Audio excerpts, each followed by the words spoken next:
옛날 어느 산골 마을에 크고 작은 산 봉우리들이 겹겹이 병풍처럼 둘러싸고 맑은 계곡물이 사철 내내 쉬지 않고 흘러내리는 아주 작고 평화로운 석천마을이 자리 잡고 있었습니다.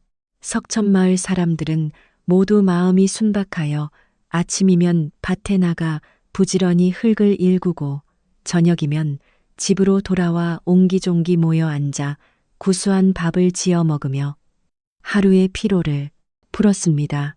산새들이 지저귀는 소리가 아침을 깨우고 밤이 되면 별빛이 지붕 위로 쏟아져 내리는 아름다운 이곳에는 남의 것을 탐내는 사람이 단 한 명도 없었고 이웃끼리 서로 아끼며 살아가는 정겨운 풍경이 언제나 가득했습니다.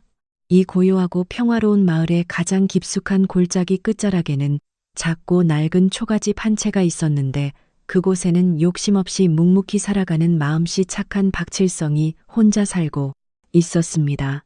그는 비록 집안이 찢어지게 가난하여 매일 거친 보리밥에 소금 찬만으로 끼니를 때우면서도 단 한 번도 자신의 고단한 처지를 하늘이나 남의 탓으로 돌리며 원망해 본 적이 없었습니다.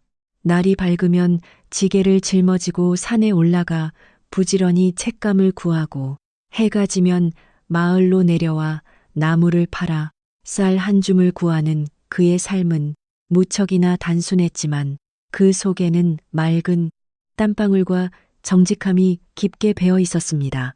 그러던 어느 해 늦은 가을날 차가운 바람이 스산하게 불어오고 산속의 나뭇잎들이 붉고 노랗게 물들어 땅으로 흩날리는 무렵에 박칠성은 여느 때처럼 두꺼운 삼배옷을 단단히 여미고 산에 오르기 시작했습니다.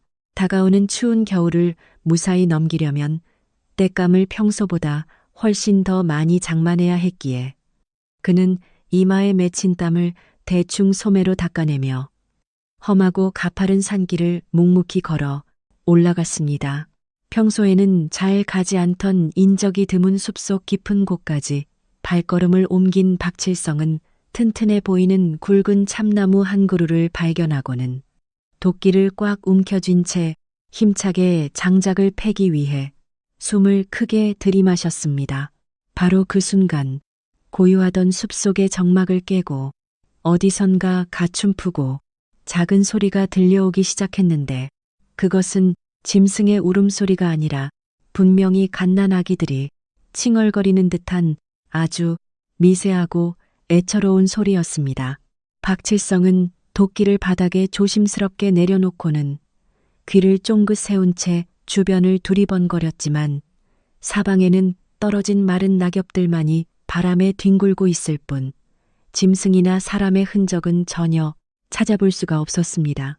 잘못 들은 것인가 싶어 다시 도끼의 손잡이를 잡으려던 찰나 아까보다 조금 더 크고 분명한 울음소리가 거대한 바위 뒤편의 덤불 속에서 다시 한번 흘러나왔고 그는 조심스럽게 바위 쪽으로 발걸음을 옮겼습니다.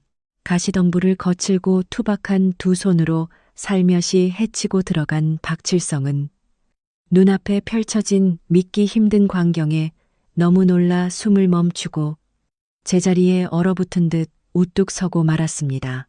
덤불 안쪽의 차가운 흙바닥 위에는 낡고 해진 대나무 바구니가 하나 덩그러니 놓여 있었고 그 안에는 낡은 소미불에 꽁꽁 쌓인 채 추위에 파랗게 질려 울고 있는 이문현과 이도현 두 명의 갓난아기가 있었습니다. 갓 태어난 듯 피덩이나 다름없는 이 가녀린 생명들은 서로의 몸을 의지한 채 살을 내는 듯한 산바람을 맨몸으로 견뎌내고 있었습니다. 박칠성은 이 험준한 산속에 누가 이토록 가여운 쌍둥이 아이들을 버리고 갔는지 알 길은 없었으나 이대로 두었다가는 오늘 밤을 채 넘기지 못하고 얼어 죽을 것이 불보듯 뻔했습니다. 그는 서둘러 입고 있던 두터운 삼배 겉옷을 벗어 바구니 위를 덮어준 뒤 아직 온기가 남은 작은 몸들을 자신의 넓은 품속으로 조심스레 끌어안았습니다. 잣감 따위는 까맣게 잊은 채 바구니를 가슴에 꼭 품고 산길을 내달린 그는 허름한 자신의 초가집 방 안으로 들어가 아랫목에 아이들을 눕히고 서둘러 아궁이에 불을 지폈습니다.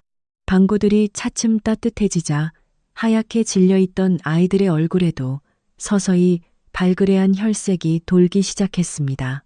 그제야 안도의 한숨을 내쉰 박칠성은 부엌으로 달려가 쌀독 바닥을 긁어 모은 쌀로 정성껏 미음을 끓여냈습니다. 자신의 굶주림은 완전히 잊은 채 숟가락으로 따뜻한 미음을 떠서 입으로 조심스레 식힌 뒤 아이들의 입술 사이로 조금씩 흘려 넣어 주었습니다. 그는 부디 이 아이들이 건강하게 살아남아 주기를 마음속으로 간절히 빌고 또 빌었습니다. 다행히 생명력이 질긴 두 아이는 박칠성이 떠먹여주는 미음을 작은 입으로 오물거리며 잘도 받아먹었습니다. 배를 채운 아이들은 이내 평온한 표정으로 새근새근 숨을 내쉬며 깊은 잠에 빠져들었습니다. 잠든 쌍둥이의 천사 같은 얼굴을 밤새도록 지켜보던 박칠성은 제 몸 하나 건사하기 힘든 가난한 형편이었지만 이 아이들이야말로 하늘이 자신에게 내려준 귀한 자식이라 굳게 믿기로 결심했습니다.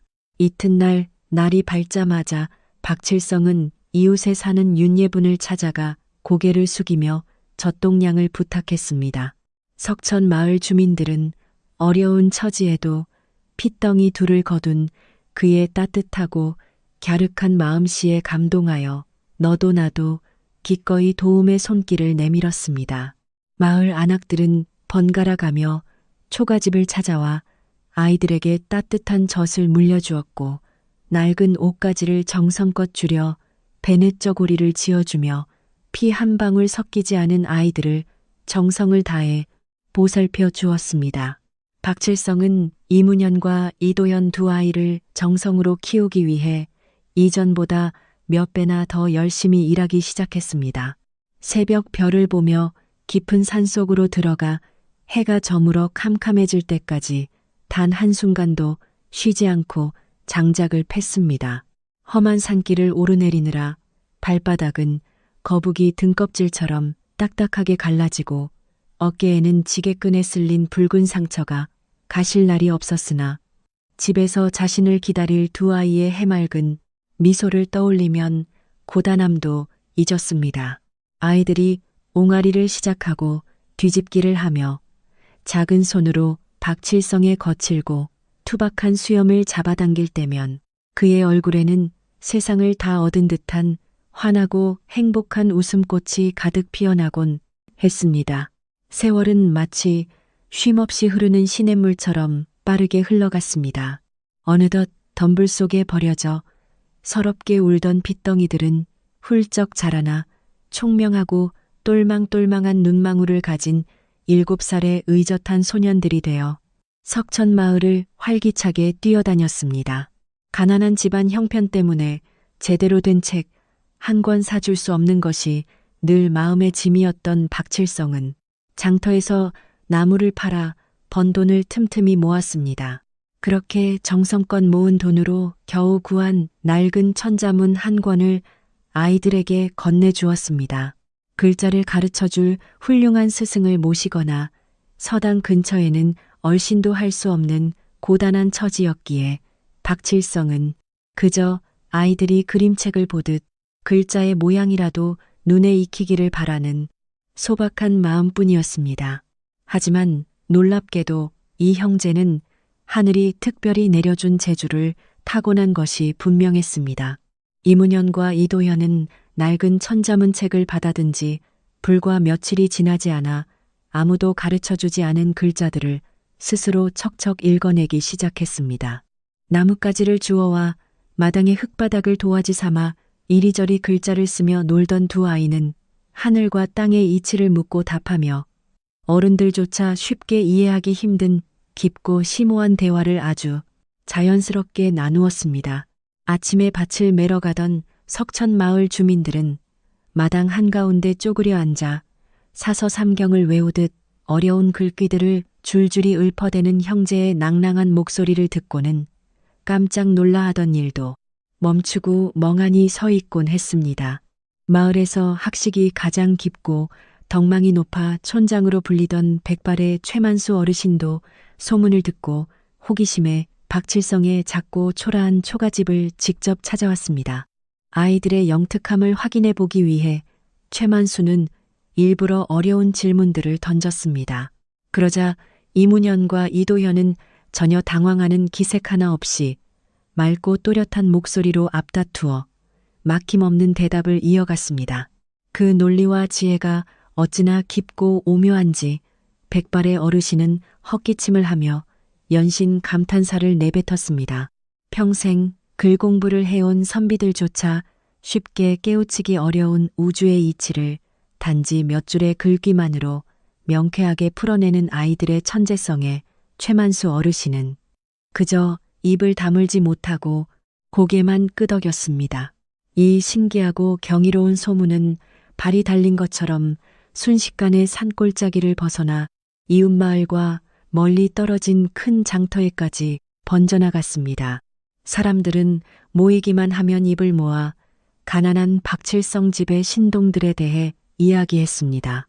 모두들 깊은 산속에서 거두어온 아이들이 사실은 하늘에서 옥황상제가 인간 세상에 내려보낸 훌륭한 별자리임이 틀림없다며 언젠가 이 아이들이 자라서 나라를 구하는 훌륭한 정승이 될 것이라고 침이 마르도록 칭찬했습니다. 산골 동네의 작고 허름한 초가집은 이 신비로운 신동들을 멀리서라도 한번 구경하고 싶어 찾아오는 타지 사람들로 인해 하루도 조용할 날 없이 북적거렸고 박칠성은 이 모든 상황이 그저 꿈만 같았습니다. 이문현과 이도현 형제는 타고난 재능이 이처럼 하늘을 찌를 듯 높고 온 세상 사람들이 자신들을 우러러보며 칭찬을 아끼지 않았으나 결코 교만하거나 헛된 자만심에 빠져 게으름을 피우는 법이 단 한 번도 없었습니다. 오히려 자신들을 굶기지 않기 위해 새벽부터 밤늦게까지 뼈가 부서져라 일하며 사랑으로 키워준 아버지 박칠성에 대한 지극한 효심이 날이 갈수록 깊어져 석천마을 사람들에게 큰 감동과 본보기가 되었습니다. 형제는 아버지가 지게를 메고 산에 가려 하면 먼저 달려가 어깨를 정성껏 주물러 드렸고 해가 저물어 돌아오실 때면 마을 어귀까지 마중을 나가 무거운 나무짐을 서로 나누어 지려고 애를 쓰며 효성을 다했습니다. 저녁이 되어 구수한 된장찌개 냄새가 좁은 부엌과 마당을 가득 채울 즈음이면 세 식구는 삐걱거리는 작고 낡은 마루에 옹기종기 모여 앉아 그날 있었던 여러 가지 일들을 도란도란 이야기했습니다.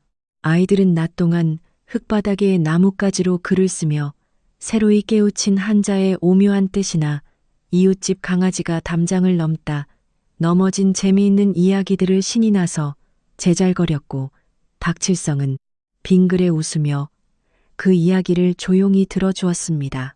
화려한 반찬 하나 없는 소박한 보리밥 덩어리뿐이었지만 세 사람의 얼굴에는 세상 어떤 임금도 부럽지 않은 가득한 미소와 따뜻한 평화가 언제나 깊은 밤까지 부드럽게 흐르며 낡은 초가집을 환하게 비추었습니다.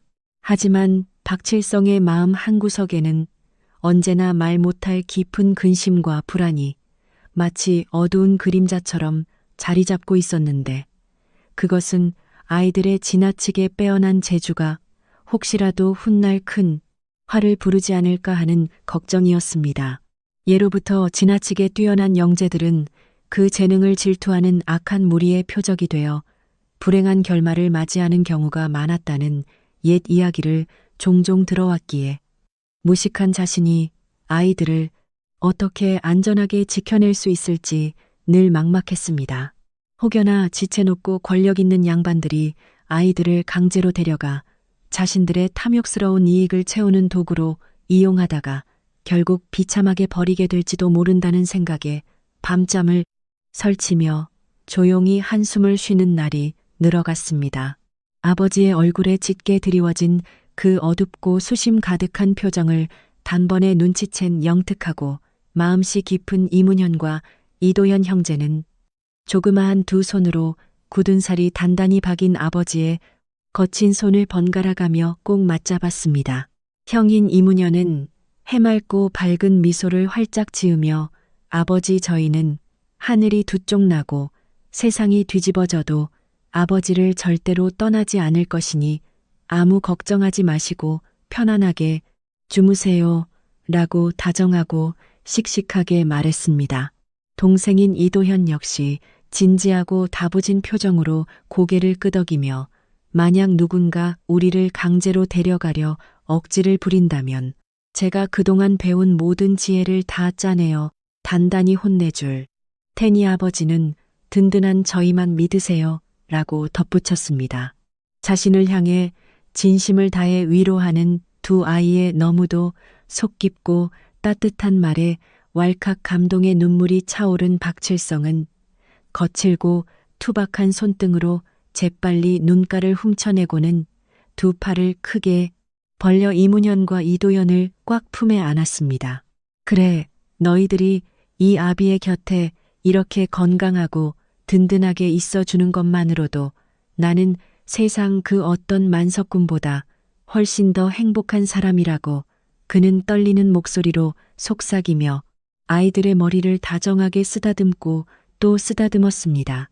비록 몸을 누이는 곳은 허술하게 지어진 낡고 외풍이 심한 초가집이었지만 세 사람이 서로를 아끼고 의지하며 뿜어내는 깊고 끈끈한 가족의 사랑만큼은 세상 그 어떤 크고 튼튼한 기와집보다 훨씬 더 따뜻하고 견고했습니다. 추운 겨울이 지나고 따뜻한 봄바람이 석천 마을을 감싸 안으면서 겨울내 꽁꽁 얼어붙었던 계곡물이 맑은 소리를 내며 녹아내리기 시작했고 산골 마을의 아름다운 풍경은 다시금 생기를 되찾으며 석천 마을 주민들의 발걸음도 무척 한결 가벼워졌습니다. 마침 저녁으로 피어오르는 부드러운 안개는 신비로운 분위기를 연출했고 마당 한 구석에 심어둔 오래된 매화나무에는 하얀 눈송이처럼 하얗고 탐스러운 꽃망울들이 톡톡 터지며 온 마을에 은은하고 달콤한 꽃향기를 기분 좋게 흩뿌리고 있었습니다. 동네 우물가에 삼삼오오 모여 빨래를 하던 여인네들의 밝고 경쾌한 웃음소리가 봄바람을 타고 산중턱까지 메아리쳐 울려 퍼졌고 평화로운 이 작은 산골 마을에는 당분간 아무런 근심 걱정도 찾아오지 않을 것처럼 보였습니다.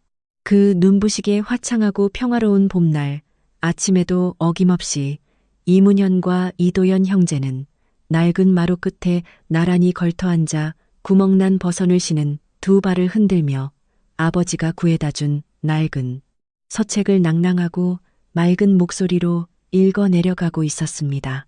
어려운 한자 하나를 읽을 때마다 형제가 서로의 얼굴을 번갈아 바라보며 그 숨은 뜻에 대해 열띤 토론을 벌이는 모습은 마치 깊은 학문을 연구하는 노련하고 지혜로운 학자들의 진지한 모습을 그대로 축소해 놓은 듯했습니다. 박칠성은 부엌 앞에 우두커니 서서 그토록 총명하고 의젓한 아이들의 뒷모습을 흐뭇하고 자상한 눈빛으로 가만히 지켜보며 오늘 하루도 아무 탈 없이 무사히 지나가기를 조용히 마음속 깊이 두 손 모아 간절하게 기원했습니다. 마당 한편에 쌓아둔 튼튼한 장작더미 위로 부드럽고 따뜻한 봄 햇살이 포근하게 내리쬐고 지붕 밑 처마에는 작은 제비 두 마리가 부지런히 진흙을 물어다 나르며 아늑한 새둥지를 짓느라 무척이나 분주하게 움직이고 있었습니다. 평범하지만 그 어느 곳보다 평화로운 이 풍경은 가난한 박칠성의 가족에게 세상 그 무엇과도 바꿀 수 없는 커다란 기쁨이었고 그들은 이 고요하고 행복한 일상이 영원히 깨지지 않고 변함없이 계속되기를 진심으로 바랐습니다. 아이들의 글 읽는 소리가 마치 맑은 산새들의 기분 좋은 지저김처럼 끊임없이 산깃돌을 따라 멀리 메아리치며 널리 울려 퍼질 때마다 박칠성의 지치고 고단했던 마음도 봄눈 녹듯이 한순간에 사르르 부드럽게 녹아내리는 듯했습니다. 박칠성은 아득한 밤하늘을 올려다보며 비록 자신에게 남은 것이라곤 낡아빠진 지게와 투박하게 굳은 살이 박인 두 손뿐일지라도 이토록 영특하고 심성이 고운 이문현과 이도현을 위해서라면 제 목숨이라도 기꺼이 내어줄 수 있다고 마음 깊이 맹세했습니다. 그는 이처럼 수려하고 평온한 산골 마을에서 타인의 시기 어린 시선이나 헛된 탐욕에 휩쓸리지 않은 채 오직 서로를 보듬으며 살아가는 것만이 하늘이 내린 축복이자 유일한 낙이라 믿어 의심치 않았습니다. 만약 누군가 이 평화로운 보금자리를 위협하려 든다면 자신이 앞장서서 거친 풍파를 온몸으로 막아내는 든든한 버팀목이 되어 주겠노라. 입술을 굳게 깨물며 다짐하고 또 다짐했습니다. 서산 너머로 붉은 해가 서서히 기울고 마당 위로 그림자가 길게 늘어질 무렵 이문현과 이도현은 소중히 읽던 서책을 덮고는 빗자루를 들어 먼지가 일지 않도록 조심스레 마당을 쓸어내기 시작했습니다. 방 안에서 잠시 숨을 돌리던 박칠성은 밖으로 나와 대견한 두 아들의 모습을 보며 흐뭇한 미소를 지었습니다. 세 식구는 나란히 앉아 노을빛으로 물든 저녁 하늘을 가만히 바라보며 각자 조용한 사색에 잠겼습니다. 세상 사람들은 이들을 두고 산골짜기에 박혀 사는 비천한 사내와 근본모를 가련한 아이들이라며 비웃을지 모르나 서로를 향한 이들의 애틋한 마음은 그 무엇보다 단단하게 얽혀 있었습니다. 세간의 차가운 시선조차 혈연보다 깊은 정으로 맺어진 이 세 사람의 끈끈한 결속을 결코 무너뜨릴 수 없었습니다. 어느덧 칠흑 같은 어둠이 산골 마을을 포근히 감싸 안고 밤하늘의 은하수가 영롱하게 빛나기 시작하자 숲속의 풀벌레들이 저마다 청아한 곡조를 뽑아내며 작은 초가집 주변에서 마치 아늑한 자장가를 들려주듯 나직하게 합창을 시작했습니다. 박칠성은 부엌으로 들어가 남은 장작을 아궁이에 조심스럽게 밀어넣어 방바닥을 따뜻하게 데웠고 낡고 해진 이부자리를 정성껏 펴서 아이들이 밤새 춥지 않게 편안하게 잠들 수 있도록 잠자리를 꼼꼼하게 살폈습니다.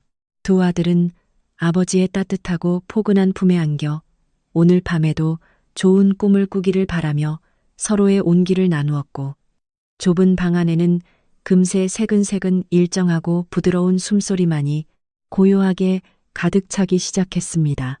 이렇게 산골 마을의 고요하고 맑은 밤은 점점 더 깊어가고 박칠성과 쌍둥이 형제인 이문현, 이도현의 평화로운 일상도 이대로 아무런 변화 없이 영원히 잔잔하게 흘러갈 것만 같은 아늑한 시간이었습니다. 하지만 두 아이의 비범한 기운이 세상 밖으로 소리 없이 새어나간 탓에 이들의 소박한 행복을 시샘하는 차가운 운명의 기류가 이미 산등성이를 타고 내려오고 있다는 사실을 그들은 전혀 눈치채지 못했습니다. 밤하늘은 여전히 청명하게 빛나고 있었으나 보이지 않는 어둠 너머에서는 평화로운 일상을 단번에 무너뜨릴 날카로운 칼바람과도 같은 위협이 발소리를 죽인 채 이 작은 초가집을 향해 서서히 포위망을 좁혀오고 있었습니다. 신비로운 소문은 꼬리에 꼬리를 물고 험준한 산맥을 넘어 멀리 떨어진 번화한 도성까지 순식간에 퍼져나갔습니다. 저잣거리에서 물건을 파는 상인들이나 주막에 앉아 탁주를 들이키는 한량들조차 박칠성이 거두어 기른 이문현과 이도현 형제의 기이하고 놀라운 재주에 대해 침이 마르도록 찬탄을 늘어놓았습니다. 어떤 이들은 그 아이들이 전생에 큰 죄를 지어 인간 세상으로 유배를 온 신선들이라며 수군거렸고 또 다른 이들은 장차 나라에 큰 공을 세워 높은 관직에 오를 귀한 인재들이라며 칭송을 아끼지 않았습니다. 이렇게 아이들의 비범한 능력이 세상 곳곳에 널리 알려지자 순수한 호기심을 가진 사람들뿐만 아니라 그들의 재주를 이용해 검은 속셈을 채우려는 탐욕스러운 무리들도 서서히 관심을 갖기 시작했습니다. 그러던 어느 맑고 화창한 날, 평소에는 외지인의 발길이 거의 닿지 않던 석천마을 어귀에 갑자기 요란한 말 발굽 소리가 울려 퍼졌습니다. 일행이 일으킨 흙먼지가 사방으로 흩날리는 가운데 정체 모를 무리가 모습을 드러냈습니다. 선두의 선자는 번쩍이는 최고급 비단옷을 겹겹이 차려입고 머리에는 값비싼 옥장식이 달린 관을 쓴 채 거만하게 말을 타고 있는 중년 사내였습니다. 그의 매서운 눈빛에는 탐욕이 가득 서려 있었습니다. 사내의 뒤로는 험상퉁게 생긴 무사들이 살벌한 표정으로 몽둥이를 들고 따르고 있었으며 이들의 위협적인 등장에 석천마을 주민들은 깜짝 놀라 일손을 멈춘 채 불안한 눈빛으로 그들을 바라보았습니다. 평화롭던 작은 산골 마을의 공기는 불청객들의 등장으로 순식간에 차갑게 얼어붙었고 사람들은 불길한 예감에 휩싸여 낮은 목소리로 속삭였습니다. 화려한 비단옷을 입은 낯선 사내는 말 위에서 거들먹거리며 채찍 끝으로 한 농부를 가리켰습니다. 그는 무례하고 투명스러운 목소리로 이 마을에 하늘이 내린 신동이라 불리는 이문현과 이도현이 살고 있다는데 그 가난뱅이 놈의 집구석이 도대체 어디냐며 큰 소리로 윽박질렀습니다. 농부는 겁에 질려 부들부들 떨리는 손으로 산골짜기 깊은 곳에 자리 잡은 박칠성의 낡은 초가집을 가리켰습니다.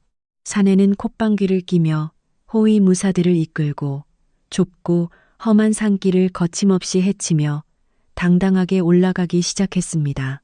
말을 타고 위세 좋게 밀어붙이는 통에 길가에 곱게 피어있던 아름다운 들꽃들이 처참하게 짓밟히고 꺾였습니다. 그들이 지나간 자리에는 흙먼지만이 뿌옇게 일어나 맑고 깨끗하던 산속의 공기를 순식간에 탁하고 불쾌하게 만들어 버렸습니다. 마침내 박칠성의 작고 허름한 초가집 마당 앞에 도착한 낯선 사내는 금방이라도 쓰러질 듯한 초라한 집안 꼴을 훑어보며 미간을 찌푸렸습니다. 그는 부채를 꺼내 코를 막으며 노골적으로 경멸하는 기색을 드러냈습니다. 마당 한 구석에서 묵묵히 땔감을 정리하고 있던 박칠성은 갑작스러운 소란과 불청객들의 등장에 깜짝 놀라 손에 쥐고 있던 장작을 떨어뜨렸습니다. 방 안에서 글을 읽던 이문형과 이도현 형제도 무슨 일인가 싶어 호기심 어린 눈으로 방문을 빼꼼히 열고 밖을 내다보았습니다. 사내는 말에서 훌쩍 뛰어내리더니 진흙 묻은 가죽신으로 박칠성이 정성껏 다져놓은 앞마당을 함부로 짓밟으며 성큼성큼 다가왔습니다. 그러고는 다짜고짜 큰 소리로 내가 바로 저 아이들의 진짜 혈육이자 하나뿐인 백부라고 뻔뻔하게 외쳤습니다. 그 말도 안 되는 억지스러운 주장에 마당에는 싸늘한 정적이 감돌았습니다. 박칠성은 사내의 터무니없는 주장에 심장이 발치까지 떨어지는 듯한 충격을 받았다. 그는 파들파들 떨리는 목소리로 도대체 무슨 연유로 이런 말씀을 하시는지 모르겠으나 이 아이들은 자신이 깊은 산새 속에서 갓난아기였을 때 거두어 흙먼지 묻혀가며 애지중지 길러온 친자식이나 다름없다고 간곡히 항변했다. 그러자 화려한 비단옷을 걸친 사내는 가소롭다는 듯 콧방귀를 끼며 너같이 무식하고 가난한 천출이 어찌 저토록 총명한 신동들을 낳을 수 있겠느냐며 오래전 전란 중에 잃어버린 우리 가문의 귀한 핏줄임이 분명하다고 억지를 부렸다. 그는 험악한 기세로 다가와 위협하며 아이들을 거둔 수고비는 섭섭지 않게 챙겨줄 테니 당장 짐을 싸서 아이들을 넘기라고 벼락같이 소리쳐 마당을 공포로 몰아넣었다. 방문을 열고 밖의 소란을 지켜보던 이문현과 이도현은 생전 처음 보는 낯선 남자의 거칠고 무례한 태도에 미간을 찌푸리며 조심스럽게 마당으로 걸어 나왔다. 두 형제는 아버지를 지키기 위해 박칠성의 앞을 가로막으며 작지만 당찬 책으로 남자를 매섭게 노려보았다. 형인 이문현은 전혀 흔들림 없는 맑고 또렷한 목소리로 어르신이 누구신지는 모르겠으나 저희는 태어날 때부터 지금까지 이분을 참된 아버지로 모시며 사랑 속에 자라왔으니 함부로 우리 아버지를 모욕하지 말라고 정중하면서도 서슬퍼런 태도로 경고를 날렸다. 동생인 이도현 역시 팔짱을 끼고 사내의 화려한 차림새를 위아래로 훑어보며 진짜 혈육이라면 왜 우리가 추운 덤불 속에서 얼어 죽어갈 때는 보이지 않다가 이제야 소문만 듣고 불쑥 찾아왔느냐며 예리하고 날카로운 질문을 던졌다. 아이들의 전곡을 찌르는 반박에 사내는 순간 얼굴이 벌겋게 달아오르며 당황한 기색을 감추지 못했다. 그러나 이내 헛기침을 크게 내뱉더니 다시 거만한 표정을 지으며 호위 무사들에게 눈짓을 보내 무력으로 억누르려는 기세를 취했다. 그는 허리춤에서 묵직한 비단 주머니를 꺼내 박칠성의 발치에 툭 던지며 이 정도면 내 놈이 평생 나무를 팔아도 만져보지 못할 거금이 아니냐며 잔말 말고 아이들을 내놓으라고 뻔뻔하게 모욕적인 언사를 쏟아냈다. 땅바닥에 떨어진 주머니에서 은전이 짤랑거리는 소리가 들렸지만 박칠성은 눈길조차 주지 않은 채 두 눈을 부릅뜨고 내 자식들은 천금만금을 준다 해도 절대 내줄 수 없으니 당장 이 더러운 돈을 챙겨 내 집에서 나가라고 외쳤다. 박칠성의 완강한 저항에 화가 치민 사내는 당장이라도 무사들을 시켜 초가 삼간을 부수고 싶었으나 영특한 아이들을 다치게 하면 권력자에게 바쳐 이득을 챙기려던 자신의 계획에 차질이 생길까봐 이를 악물며 참았다. 그는 오늘은 이만 물러가겠지만 내일 다시 와서 핏줄이라는 증거를 보여줄 테니 그때도 억지를 부린다면 관아에 고발하여 엄벌에 처하겠다고 으름장을 놓으며 씩씩거리며 산을 내려갔다. 불청객들이 사라진 뒤에도 마당에는 무거운 침묵만이 감돌았고 박칠성은 다리에 힘이 풀려 주저앉은 채 불안감에 휩싸여 얼굴을 감싸 쥐고 깊은 한숨을 내쉬며 근심에 잠겼다. 낯선 자들이 일으킨 소동은 고요하던 산골 마을을 순식간에 발칵 뒤집어 놓았습니다. 해가 뉘엿뉘엿 저물 무렵 석천 마을 주민들은 마을 한가운데 있는 커다란 정자나무 아래에 삼삼오오 모여 앉아 낮에 있었던 험악한 사건에 대해 걱정스러운 얼굴로 수군거리기 시작했습니다. 윤예부는 그 비단옷 입은 사내의 눈빛이 마치 먹이를 노리는 굶주린 승냥이처럼 아주 도끼가 가득했다며 진짜 핏줄을 찾으러 온 아버지의 애틋한 모습은 눈꽃만큼도 찾아볼 수 없었다고 고개를 절레절레 흔들며 강한 의심을 품었습니다. 곁에 있던 농부 역시 맞장구를 치며 아이들이 신동이라는 소문이 돌자마자 귀신같이 나타나 돈으로 빼앗으려 하는 꼴을 보아하니 틀림없이 이문현과 이도현을 한양의 높은 대감집에 팔아넘겨 한미천 단단히 챙기려는 더럽고 나쁜 속셈이 분명하다고 분통을 터뜨렸습니다. 석천 마을 주민들은 착하고 성실한 박칠성이 겪고 있는 억울하고 억장이 무너지는 상황을 마치 자기 일처럼 안타까워하면서도 워낙 기세가 등등하고 돈과 호의 무사까지 거느린 권력 있는 자의 협박 앞에 어찌 나서서 도와야 할지 몰라 답답한 마음에 발만 동동 굴렀습니다. 모두가 깊은 시름에 잠겨 아무런 해결책을 찾지 못하고 있을 때 평소 지혜롭고 경험이 많아 마을 사람들의 존경을 한 몸에 받는 이웃집의 연장자 최만수 족장이 지팡이를 짚으며 무거운 발걸음으로 천천히 무리 앞으로 걸어 나오셨습니다. 하얀 수염을 길게 기른 최만수 족장은 낮게 가라앉은 차분한 목소리로 악한 자의 거짓말은 결국 진실에 비답해 녹아내리는 법이니 우리가 먼저 동요하지 말고 박칠성 부자를 곁에서 묵묵히 도와주어야 한다며 흥분한 사람들을 조용히 다독였습니다.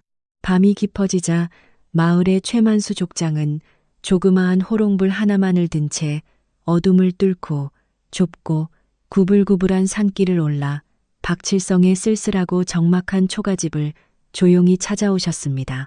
방 안에서는 아직 잠들지 못한 박칠성과 이문현, 이도현 형제가 근심 어린 얼굴로 앉아 있었습니다. 최만수 족장이 방으로 들어서자 박칠성은 엎드려 절을 하며 어르신 제발 이 가여운 제 자식들을 지킬 수 있도록 현명한 가르침을 달라고 눈물을 흘리며 애원했고 형제 역시 초롱초롱한 눈빛으로 족장의 입술만 간절하게 쳐다보았습니다. 최만수 족장은 거친 박칠성의 두 손을 꽉 잡아주며 거짓된 욕심은 결국 스스로를 찌르는 법이니 굳게 마음을 다잡게 나라고 인자하고 부드럽지만 뼛속 깊이 새겨지는 묵직한 한마디를 건네어 흔들리던 가족의 마음에 큰 위로와 용기를 불어넣어 주셨습니다. 최만수 족장의 그 든든하고 확신에 찬 조언은 거친 풍랑에 이리저리 흔들리던 박칠성의 불안한 마음에 아주 단단한 좀을 내려주었고 그는 흐르는 눈물을 닦아내며 결코 저 탐욕스러운 악당에게 나의 소중한 아들들을 빼앗기지 않겠다고 다시 한번 굳게 결심했습니다.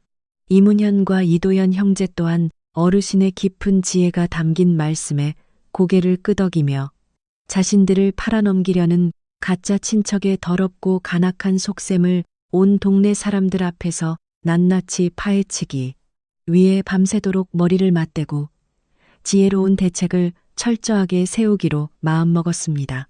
비록 몸집은 작고 힘없는 어린아이들에 불과했지만 그들의 머릿속에는 수천 권의 책을 읽고 깨우친 세상의 깊은 이치와 올바른 도리가 가득 차 있었기에 내일의 결전을 준비할 수 있었습니다. 다가올 거대한 위기 앞에서도 세 사람은 결코 물러서지 않고 당당하게 맞서 싸울 준비를 마쳤습니다. 이튿날 아침 해가 대지 위로 떠오르기도 전부터 석천마을에는 다시금 낯선 침입자가 몰고 올 거센 폭풍우의 전조가 감돌았고 무거운 긴장감이 온 사방을 짓눌렀습니다. 석천마을 주민들은 누구 하나 마음 편히 일터인 밭으로 나가지 못한 채 불안한 눈초리로 산길 쪽만을 힐긋거리며 숨을 죽이고 있었습니다. 박칠성은 평소보다 훨씬 일찍 몸을 일으켜 마당을 정갈하게 쓸어내고 아궁이에 불을 지폈습니다. 정성스럽게 따뜻한 밥을 지어 이문현과 이도현 형제를 든든하게 먹인 그는 어떤 험한 시련이 닥치더라도 서로의 손을 절대 놓지 말자고 신신당부하며 굳은 의지로 아침을 맞이했습니다. 이문현과 이도현 두 형제는 밥을 든든히 챙겨 먹고는 어제와 다름없이 깨끗한 의복으로 갈아입었습니다. 이어 낡은 마루에 의젓하고 반듯하게 자리를 잡고 앉아 양부인 박칠성을 안심시키려는 듯 더욱 크고 맑은 목소리로 천자문과 옛 성현들의 글귀를 낭낭하게 암송하기 시작했습니다. 아침 이슬이 채 마르기도 전에 예상했던 대로 저 멀리서 요란한 말굽소리가 들려오기 시작했습니다. 어제보다 훨씬 더 많은 수의 호위 무사들과 시종들을 거느린 비단 옷차림의 사내는 더욱 오만한 태도로 마을 입구에 들이닥쳤습니다. 이번에는 화려하게 장식된 빈 가마까지 뒤에 이끌고 온 것을 본 석천마을 주민들은 저 간악한 자가 오늘 기필코 아이들을 강제로 데려갈 작정임을 눈치챘습니다. 주민들은 분노와 안타까움이 교차하는 시선으로 불청객 무리를 매섭게 노려보았습니다. 하지만 무기를 든 호위무사들이 몽둥이를 휘두르며 위협적으로 길을 비키라고 윽박지르는 바람에 힘없는 마을 사람들은 뒤로 물러설 수밖에 없었습니다. 사내는 그들의 기가 죽은 모습을 비웃으며 의기양양하게 박칠성의 집이 있는 산등성이를 향해 오만한 발걸음을 재촉했습니다. 박칠성의 마당에 당도한 사내는 말에서 내리자마자 어제보다 더욱 험악하고 고압적인 기세를 뿜어냈습니다. 그는 즉시 호위무사들에게 명하여 좁은 마당을 겹겹이 포위하게 했고 마치 중죄인을 다루듯 박칠성을 향해 고함을 지르며 당장 아이들을 대령하라고 패악을 부렸습니다. 사내는 솜의 깊숙한 곳에서 번쩍이는 낡은 옥패 하나를 꺼내 하늘 높이 치켜들었습니다. 그는 이것이 가문의 대대로 전해오는 귀한 신물이라 주장하며 이 증표야말로 저 아이들이 자신의 잃어버린 핏줄이라는 명백하고 부인할 수 없는 증거라고 목청을 높였습니다. 햇빛에 반사되어 빛나는 옥패의 화려한 모습에 잠시 주변이 술렁였으나 이문현과 이도연 형제는 조금도 주눅들지 않았습니다. 두 아이는 방문을 열고 나와 마루 끝에 당당히 서서 낯선 자의 거짓된 연극을 차갑고 매서운 눈빛으로 조용히 주시했습니다. 사내는 옥패를 들이밀며 짐짓 애절하고 자상한 숙부인 척 목소리를 가다듬었습니다. 사랑하는 내 조카들아, 이 아비가 어릴 적 너희를 잃고 얼마나 피눈물을 흘리며 팔도 강산을 찾아 헤맸는지 아느냐며 가증스러운 눈물 연기를 펼쳤습니다. 그는 이제야 너희를 찾았으니 이 가난하고 냄새나는 초가집을 당장 떠나 한양의 으리으리한 기와집에서 비단옷을 입고 산의 진미를 먹으며 훌륭한 스승 아래 마음껏 학문을 펼치자며 달콤한 유혹으로 영특한 아이들을 꾀려 안간힘을 썼습니다. 그러나 이문현과 이도연 형제는 그 얄팍한 기만과 거짓 유혹에 조금도 흔들리지 않았습니다. 오히려 서로의 손을 더욱 꽉 맞잡고 자신들을 지켜보는 아버지 박칠성을 향해 엷은 미소를 지어 보였습니다. 보이며 절대 속아 넘어가지 않겠다는 단단한 믿음과 결속을 보여주었습니다. 형인 이문현은 앞으로 한 걸음 당당하게 나서서 낯선 사내를 똑바로 쳐다보며 어르신께서 보여주신 그 옥패가 얼마나 대단한 물건인지는 모르겠으나 물건 하나만으로 천륜을 함부로 주장하는 것은 하늘의 이치에 어긋나는 매우 어리석은 행동이라고 차분하게 지적했습니다. 동생인 이도연 역시 곁에서 거들며 진정한 가족의 증표는 차갑고 딱딱한 옥패 덩어리가 아니라 오랫동안 함께 고생하며 나누어 온 따뜻한 밥 한 그릇과 서로를 아끼는 진심 어린 마음에 있는 법인데 어르신의 눈에는 오직 탐욕만이 보인다고 꼬집었습니다. 7살 어린아이의 입에서 나온 말이라고는 도저히 믿기지 않을 만큼 깊은 철학과 논리가 담긴 날카로운 일침에 사내는 순간 말문이 막혀 멍하니 서 있었고 그의 위선적인 미소는 이내 분노와 수치심으로 일그러지기 시작했습니다. 말문이 막힌 사내가 얼굴을 붉히며 더듬거리는 사이 박칠성은 아이들의 지혜롭고 의연한 대처에 큰 용기를 얻어 앞으로 나서며 당신이 아무리 그럴듯한 물건을 내밀며 억지를 부려도 이 아이들은 내 목숨과도 같은 귀한 자식들이라고 단호하게 소리쳤습니다. 박칠성의 굳센 저항과 아이들의 논리적인 반박에 당황한 사내는 억지 웃음을 지어 보이며 어린 놈들이 이 험한 촌구석에서 천박하게 자라다 보니 진짜 은인을 몰라보고 버릇없이 구는구나 하며 호위 무사들에게 강제로 아이들을 가마에 태우라고 무자비한 명령을 내렸습니다. 험악한 무사들이 몽둥이를 거두고 아이들을 향해 거친 손을 뻗으며 다가오려는 찰나 숨막히는 긴장감이 감돌던 초가집 마당에 갑자기 수많은 사람의 웅성거리는 발소리가 들려오기 시작하며 상황은 전혀 예상하지 못한 새로운 국면으로 접어들었습니다. 어젯밤 최만수 촌장의 지혜로운 말씀을 듣고 용기를 얻은 석천마을 주민들이 각자 농기구와 지게, 작대기를 손에 꽉 쥐고 불의에 맞서기 위해 구름대처럼 몰려와 좁은 박칠성의 집 마당을 겹겹이 두루마리처럼 둘러싸고 든든한 방패막이가 되어준 것입니다. 석천마을 주민들은 낯선 사내의 억지와 무례한 행동에 분노하며 핏줄을 빙자하여 순진한 아이들을 강제로 빼앗으려는 저 악당을 우리 마을에서 당장 쫓아내야 한다고 한 목소리로 크게 외치며 거칠게 저항하는 호위 무사들을 거센 기세로 밀어붙이기 시작했습니다. 무장한 호위 무사들도 눈에 불을 켜고 죽일 듯이 달려드는 수십 명의 성난 석천마을 주민들의 엄청난 기세에 눌려 슬금슬금 뒷걸음질을 쳤고 당당하던 사내 역시 예상치 못한 거센 반발에 당황하여 안절부절 못하며 진땀을 흘리기 시작했습니다. 혼란이 커지며 마당이 순식간에 난장판으로 변할 위기에 처하자 백발의 최만수 촌장이 다시 한번 사람들 앞으로 나서며 지팡이로 땅을 쿵쿵 내리쳐 어수선하고 흥분된 분위기를 일순간에 가라앉히고 양측의 거친 행동을 멈추게 만들었습니다. 최만수 촌장은 낯선 사내를 향해 찌를 듯한 눈빛을 보내며 당신이 진정으로 이 아이들의 핏줄이라면 억지 무력을 쓸 것이 아니라 모든 사람이 납득할 수 있도록 정정당당하게 증명해 보이라고 꾸짖었습니다. 최만수 촌장은 이 자리에서 명명백백히 진실을 가려내야 한다며 엄중하고 단호한 어조로 제안을 던졌습니다. 만약 사내의 주장이 단 한마디라도 허위로 드러난다면 천지신명이 결코 용서치 않을 것이며 석천마을 주민들 또한 당신을 이 마을에서 살려보내지 않겠노라며 서슬퍼런 위협을 가했습니다.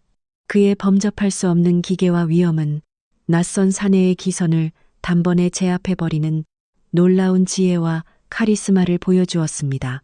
촌장 어른의 위엄서린 제안에 석천마을 주민들은 일제히 고개를 끄덕이며 전폭적인 지지를 보냈습니다. 퇴로가 완전히 차단되어 버린 낯선 사내는 내심 크게 당황하였으나 여기서 물러선다면 체면이 깎임은 물론 눈앞에 막대한 이익을 놓치게 된다는 생각에 억지로 태연한 척 연기하며 그 제안을 수락했습니다. 그는 속으로 저 시골 구석에 무지몽매한 노인네와 어린아이들이 아무리 애를 쓴들 자신이 치밀하게 가공한 거짓 이야기와 훔쳐온 옥패의 권위를 결코 무너뜨리지 못할 것이라 자만하며 입가에 비열한 미소를 머금었습니다. 하지만 그는 자신 앞에 서 있는 이문현과 이도현 형제가 결코 평범한 아이들이 아님을 꿈에도 생각지 못했습니다. 두 소녀는 세상의 이치를 꿰뚫는 비상한 머리와 지혜를 갖춘 진정한 신동들이었습니다. 이문현과 이도현은 최만수 촌장의 현명한 중재에 깊은 감사를 느끼며 서로의 눈빛을 주고받았습니다. 무언의 약속을 마친 두 형제는 마침내 낯선 자의 파렴치한 거짓과 탐욕을 만천하에 드러내기 위해 마당 한가운데로 당당하게 걸어 나왔습니다. 형제는 거짓을 일삼는 자가 어떻게 스스로의 덫에 걸려 허우적거리게 되는지를 똑똑히 증명하기 위해 지난밤 밤을 지새우며 꼼꼼하게 준비했던 날카로운 질문들을 마음속으로 다시 한번 갈고 닦았습니다. 소년들은 차분하게 호흡을 가다듬으며 반격의 기회를 노렸습니다. 착하고 인자한 아버지 박칠성을 모욕하고 평온하던 마을을 난장판으로 만든 저 간사한 무리에게 진실의 칼날이 얼마나 매서운지 본때를 보여주겠다는 단단한 결의가 7살 신동들의 맑은 눈망울 속에서 태양처럼 이글거리며 빛나고 있었습니다. 석천마을 주민들은 숨을 죽인 채 마당 한가운데 대치한 영민한 두 형제와 탐욕의 눈먼 비단옷 사내를 긴장된 시선으로 번갈아 응시했습니다. 정막이 흐르는 산골 마을의 공기는 폭풍전야처럼 차갑게 식어갔으며 팽팽하게 당겨진 활시위처럼 극도의 긴장감이 감돌았습니다. 낯선 자가 내세운 화려한 옥패와 가식적인 눈물 너머에는 분명 추악한 음모와 거짓의 꼬리가 숨겨져 있을 것이며 그 꼬리를 붙잡아 민낯을 만천하에 폭로하는 일은 오로지 저 훌륭하고 명석한 두 어린 소년의 몫이었습니다. 모든 것은 지혜에 달려 있었습니다. 최만수 어르신이 따뜻하게 일러주었던 조언처럼 그릇된 탐욕은 결국 스스로를 찌르는 날카로운 비수가 되어 돌아올 것이라는 굳건한 믿음 속에서 이제 곧 마을 전체의 운명이 걸린 치열하고도 숨막히는 진실 공방의 커다란 막이 서서히 오르려 하고 있었습니다. 산바람이 잠시 멈추고 제비들조차 지저귀기를 멈춘 듯 고요해진 마당에서 박칠성은 거칠고 투박한 두 손을 꽉 쥔 채 아이들의 작지만 든든한 뒷모습을 보며 속으로 제발 하늘이 진실의 편에 서주시기를 간절히 기도했습니다. 자신의 모든 것을 바쳐 사랑으로 키워낸 이 맑고 순수한 아이들이 저러한 탐욕의 진흙탕 속으로 결코 끌려가지 않도록 세상의 모든 신령님들이 굽어 살펴주시기를 바라며 박칠성의 이마에는 굵은 땀방울이 긴장감 속에서 조용히 흘러내리고 있었습니다. 낯선 자가 몰고 온 어두운 먹구름이 낡은 초가집 지붕 위를 무겁게 짓누르고 있었지만 이문현과 이도현 두 형제가 뿜어내는 밝고 영롱한 지혜의 빛은 그 어떤 어둠도 뚫고 나올 수 있을 만큼 눈부시고 강력하게 마당을 환히 밝히고 있었습니다. 오만한 표정으로 초가집 마당에 서 있던 낯선 사내는 품속 깊은 곳에서 비단으로 겹겹이 쌓인 무언가를 아주 소중하게 꺼내더니 사람들의 눈앞에서 번쩍 들어올리며 의기양양하게 웃었습니다. 그것은 눈부신 햇살을 받아 영롱한 초록빛을 뿜어내는 작고 화려한 옥패였는데 사내는 이것이야말로 이 아이들이 우리 집안에서 잃어버린 귀한 핏줄임을 증명하는 세상에 단 하나뿐인 명백한 증표라고 큰 소리로 외쳤습니다. 그는 자신이 팔도강산을 떠돌며 피눈물을 흘린 끝에 드디어 이 조카들을 찾아냈으니 이제 이 남루한 초가집을 떠나 한양의 화려한 기와집으로 당장 돌아가야 한다며 뻔뻔하게 억지를 부리기 시작했습니다. 화려한 옥패의 번쩍이는 빛깔과 사내의 당당하고 기세등등한 태도에 주변을 둘러싸고 있던 일부 석천마을 주민들은 순간 할 말을 잃고 혹시 저 사람의 주장이 진짜일지도 모른다며 수군거리기 시작했습니다. 가난한 박칠성이 깊은 산속에서 거두어온 아이들이니 진짜 피부치가 나타나 저렇게 확실한 신물을 들이민다면 관가에 가더라도 결코 이길 방도가 없을 것이라는 불안한 말들이 바람을 타고 퍼져나갔습니다. 사내는 석천마을 주민들의 동요를 재빠르게 눈치채고는 입가에 비열한 미소를 띠며 호위무사들에게 눈짓을 보내 억지로라도 당장 아이들을 끌어내어 가마에 강제로 태우라고 험악하고 무자비한 명령을 내렸습니다. 험상고는 무사들이 몽둥이를 거두고 이문현과 이도현을 향해 거친 손을 뻗으며 다가오자 박칠성은 억장이 무너지는 깊은 슬픔과 혼란 속에서 털썩 무릎을 꿇고 제발 내 자식들을 빼앗아가지 말라고 애원했습니다. 자신이 평생 뼈가 부서지도록 나무를 하며 굶주림 속에서도 애지중지 키워낸 맑고 고운 아이들이 저런 험악하고 탐욕스러운 자들의 손에 강제로 끌려가게 생겼으니 박칠성의 찢어지는 가슴에서는 뜨거운 피눈물이 쏟아졌습니다. 힘없는 초부의 처지로서 권세와 재물을 앞세운 무도한 무리들을 막아낼 방도가 도무지 보이지 않았기에 박칠성은 그저 맨바닥을 치며 하늘을 향해 이 원통함을 알아달라고 통곡할 따름이었습니다. 그러나 그토록 무섭고 긴박한 찰나에도 영특하고 침착한 형제 이문현과 이도현은 전혀 두려워하는 기색 없이 꿋꿋하게 서서 자신들을 붙잡으려는 무사들을 가로막았습니다. 아이들은 날카로운 눈빛으로 당당하게 적들을 노려보며 함부로 다가오지 못하게 만들었습니다. 형인 이문현은 부드러우면서도 아주 단호한 목소리로 어르신께서 진정 피를 나눈 가족이라면 어찌 이토록 무례하고 험악한 태도로 아버지를 모욕하고 우리를 강압적으로 데려가려 하시는지 도무지 이해할 수 없다고 차갑게 쏘아붙였습니다. 동생인 이도현 역시 팔짱을 끼고 오늘은 날이 너무 저물어 길을 떠나기 험하니 내일 아침에 온 석천마을 사람들이 모인 자리에서 정식으로 작별 인사를 하고 떠나게 해달라고 지혜롭게 시간을 벌었습니다. 낯선 산에는 어린아이들이 너무도 당돌하고 이치에 맞게 요구하는 바람에 순간 말문이 막혔고 석천마을 사람들도 아이들의 말에 동조하며 함부로 데려가지 못하게 가로막자 억지로 화를 억누르며 한 발 물러섰습니다. 그는 속으로 끓어오르는 화를 삼키며 내일 아침 해가 뜨자마자 당장 데려갈 테니 단단히 짐을 싸두라고 으름장을 놓고는 호위무사들을 이끌고 산 아래 주막으로 거만하게 발걸음을 돌렸습니다. 불청객들이 잠시 물러가자 엉망이 된 초가집 마당에는 무거운 침묵만이 가득 내려앉았고 박칠성은 아이들을 가슴에 꽉 품에 안았습니다. 내일이면 너희와 영영 이별해야 한다는 생각에 박칠성은 어깨를 들썩이며 서럽게 흐느껴 울었습니다. 그런데 낯선 사내의 일행이 산을 내려가 주막에 머무르는 동안 고요하던 마을 곳곳에서는 그들의 진실과 관련된 아주 수상하고 미심쩍은 징후들이 마치 틈새로 새어나오는 연기처럼 조금씩 피어오르기 시작했습니다.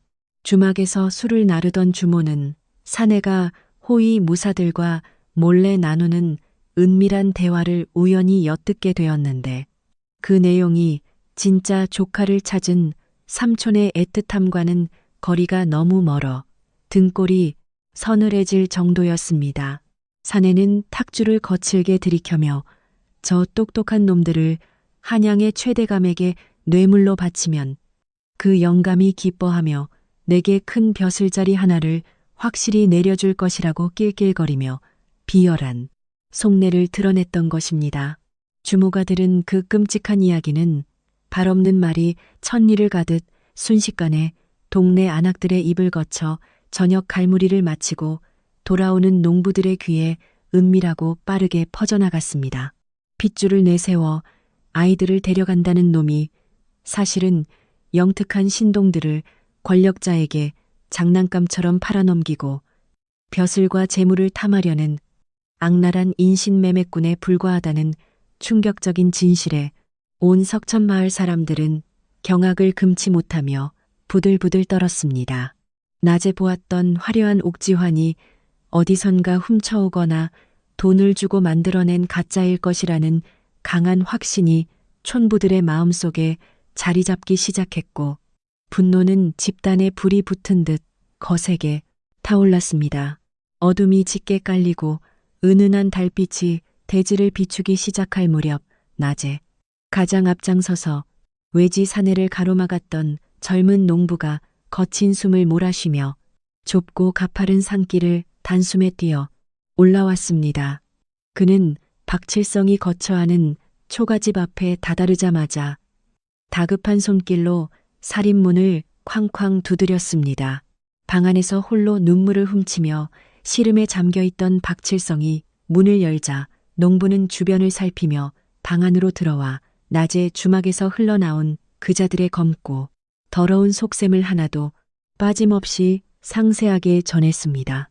아이들이 친핏줄이라던 주장은 모두 거짓이며 사실은 영특한 신동들을 권력자에게 장난감처럼 팔아넘겨 재물을 탐하려는 희대의 사기꾼이자 인신매매꾼이라는 사실을 전해들은 박칠성은 솟구치는 분노에 몸을 부들부들 떨며 두 주먹을 피가 나도록 꽉 쥐고 이를 악물었습니다.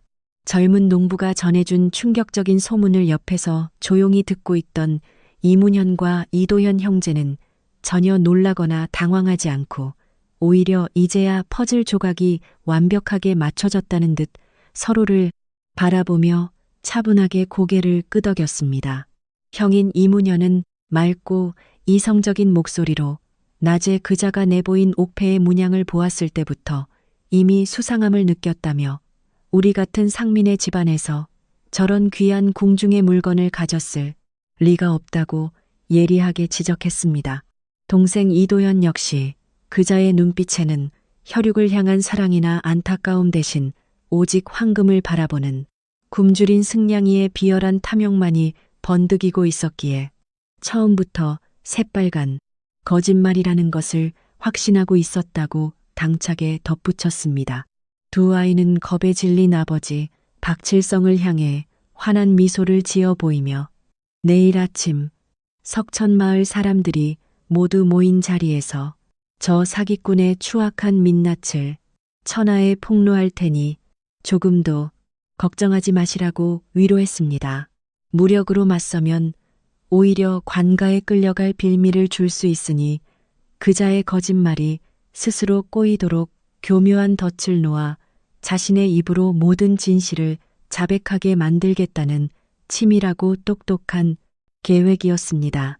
어린아이들이라고는 믿기지 않는 깊고 놀라운 지혜와 침착함에 감동한 박칠성은 벅차오르는 눈물을 닦아내며 너희들의 똑똑함이 반드시 하늘에 닿아 우리 가족을 안전하게 지켜줄 것이라고 굳게 믿으며 고개를 끄덕였습니다. 쌍둥이 형제 중 형인 이문현은 곧바로 산 아래 최만수 어른의 댁으로 은밀히 발걸음을 옮겨 내일 아침 벌어질 일들에 대비하여 마을 어른들의 도움을 간곡하게 부탁하기 위한 조심스러운 만남을 가졌습니다. 방에 들어선 이문현은 공손하게 절을 올린 뒤 저 악당들이 출세를 위해 자신들을 대감집에 팔아넘기려 한다는 소문을 말씀드리며 내일 아침 반드시 마을 사람들을 모두 마당으로 모아달라고 청했습니다.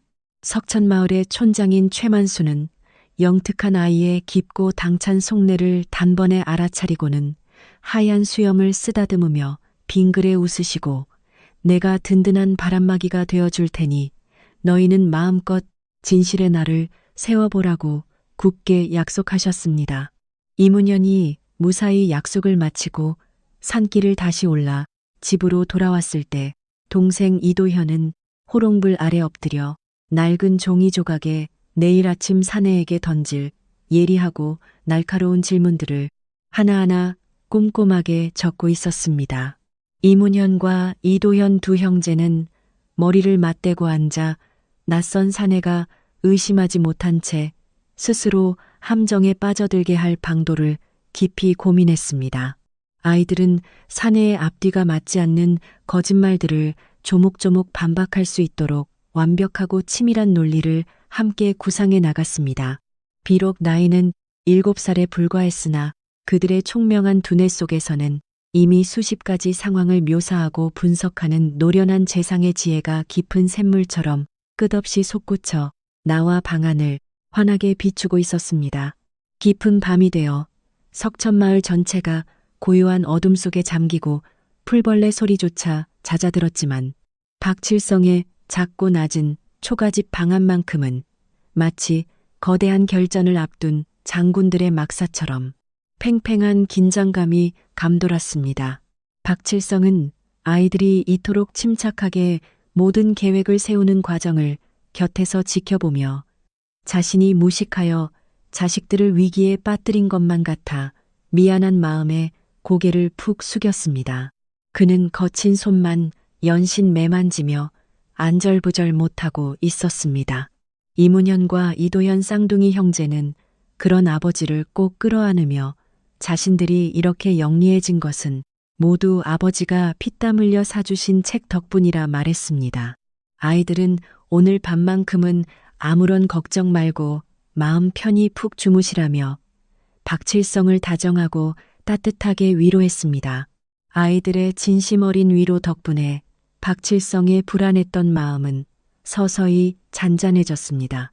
그는 자리에 누워 천장을 바라보며 내일 아침 온 마을 사람들이 보는 앞에서 저 악당이 무릎을 꿇고 벌벌 떠는 모습을 상상했습니다. 박칠성은 칠흑 같은 어둠이 내려앉은 밤하늘을 올려다보며 영특한 두 아들의 이치 정연한 변론 앞에 저 간사한 무리들이 말문이 막혀 물러나기만을 간절히 염원했습니다.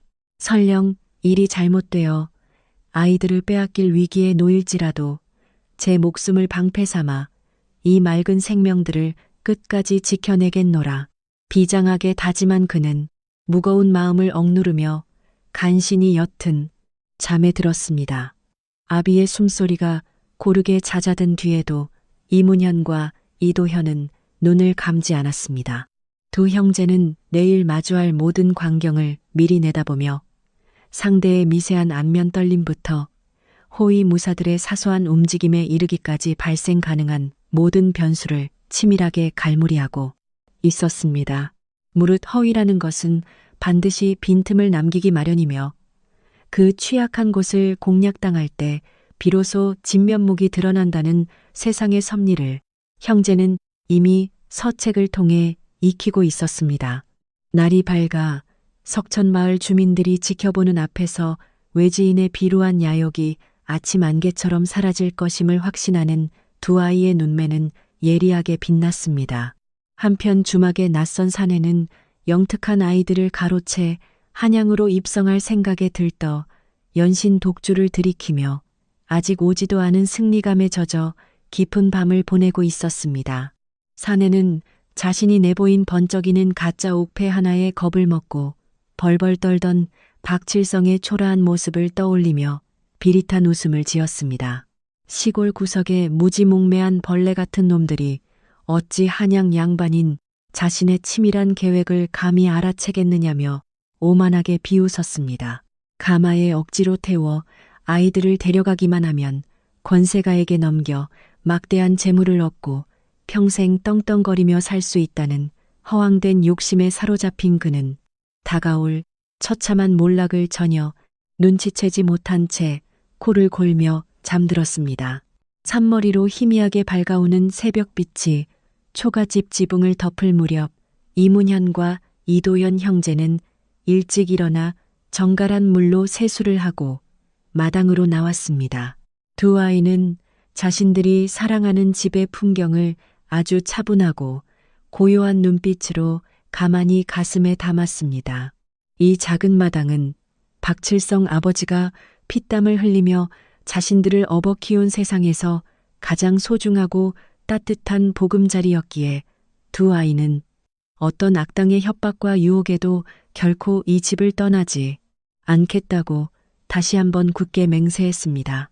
아궁이에 불을 지피며 피어오르는 하얀 연기를 바라보며 형제는 오늘 마당에서 벌어질 치열한 진실 공방이 영원히 이 평화를 지켜줄 가장 강력하고 단단한 방패가 될 것임을 확신하며 서로를 향해 고개를 끄덕였습니다. 날이 완전히 밝자 최만수 족장은 석천마을 주민들을 모두 이끌고 나타났습니다. 농기구와 몽둥이를 손에 든 주민들은 어제보다 훨씬 더 결연하고 위험 있는 표정으로 산길을 올라 박칠성의 초가집 마당을 둥글고 넓게 에워싸기 시작했습니다. 석천마을 주민들은 밤사이 퍼진 소문 덕분에 낯선 사내가 아이들의 친척이 아니라 그들을 팔아먹으려는 무도한 사기꾼이라는 사실을 이미 알고 있었습니다. 모두의 눈빛에는 그놈을 당장이라도 심판할 듯한 맹렬한 분노가 이글거리며 타올랐습니다. 하지만 최만수 족장이 손을 들어 조용히 하라는 신호를 보내자 주민들은 일제히 숨을 죽였습니다.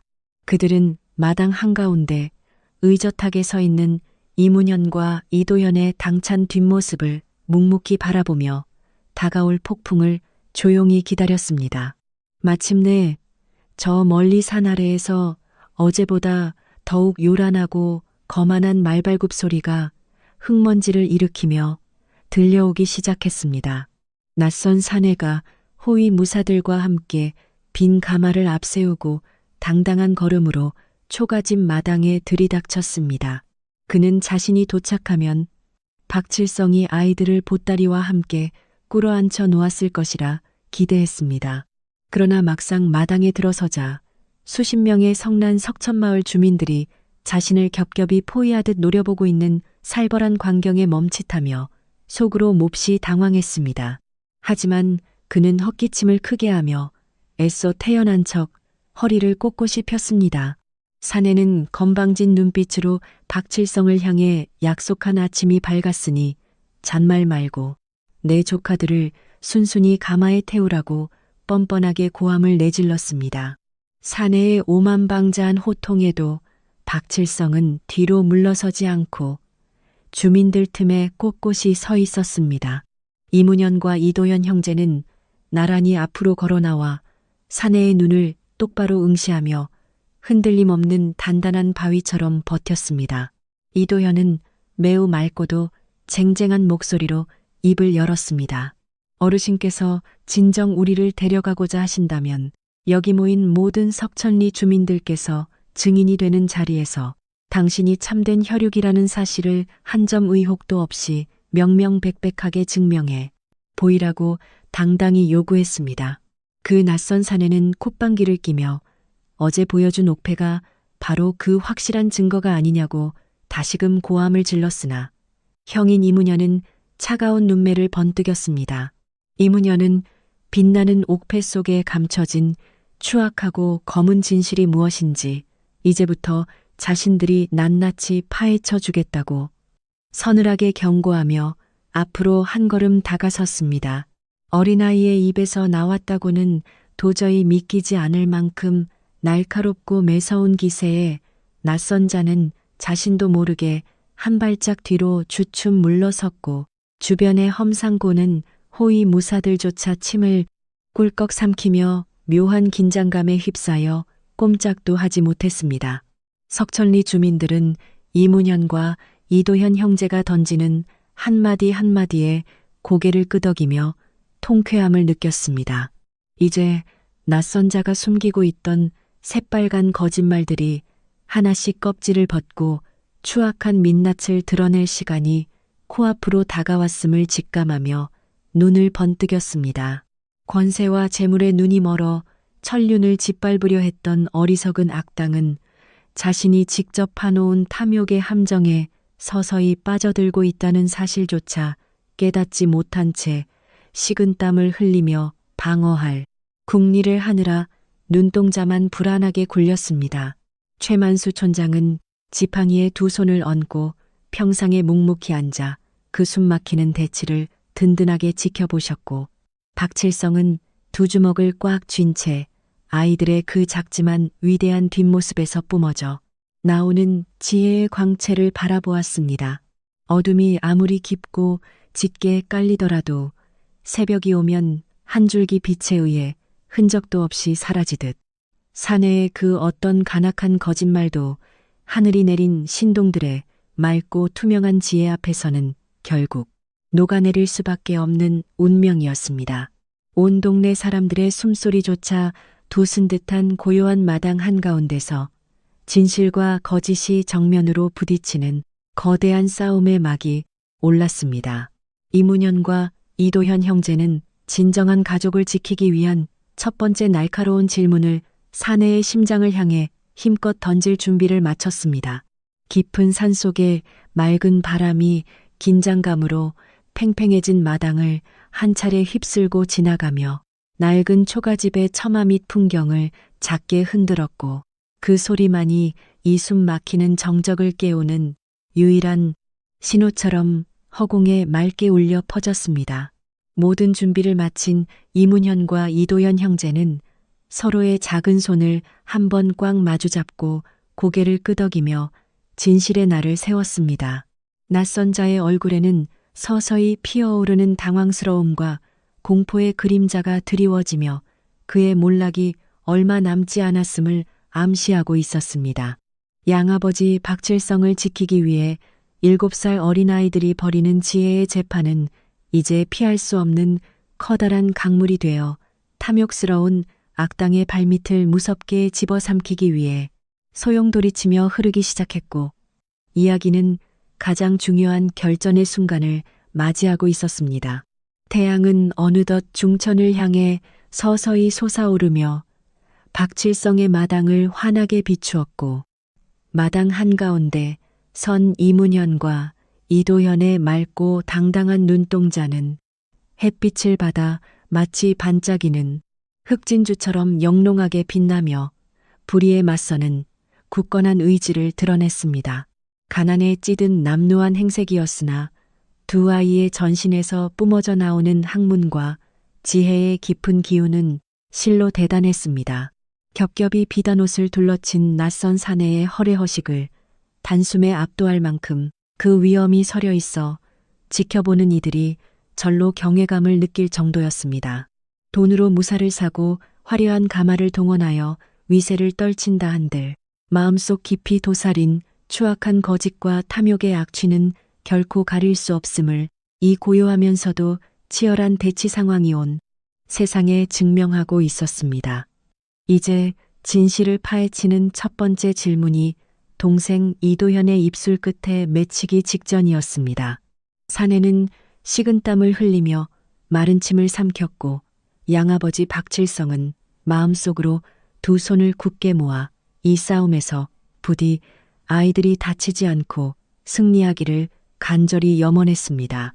촌장 최만수와 석천리 주민들은 든든한 성벽이 되어 마당을 촘촘히 에워쌌습니다. 악당이 단 한 발자국도 달아나지 못하도록 매서운 눈초리로 압박하며 이 평화로운 산골 마을의 정의가 어떻게 지켜지는지 두 눈을 부릅뜨고 지켜볼 만반의 준비를 마친 상태였습니다. 가짜 핏줄을 빙자한 탐욕스러운 침입자와 사랑으로 맺어진 진짜 가족 간의 양보할 수 없는 치열한 지혜 대결이 폭발하기 직전 박칠성의 집은 숨막히는 고요 속에서 그 어느 때보다 뜨겁게 타오르고 있었습니다. 마침내 정적을 깨고 동생 이도현이 한 걸음 앞으로 나섰습니다. 아이는 맑고 또렷한 목소리로 사내를 향해 어르신께서 보여주신 근본적인 옥패가 대대로 내려오는 귀한 가보라고 하셨는데 어찌하여 그 문양은 100년 전에 이미 사라진 낡은 방식인지 설명해 보라며 날카로운 질문을 던졌습니다. 순간 사내는 전혀 예상하지 못한 전문적인 지적에 당황하여 눈동자를 이리저리 굴리며 헛기침을 해댔고 아무런 대답도 하지 못한 채 식은땀만 비오듯 흘리기 시작했습니다.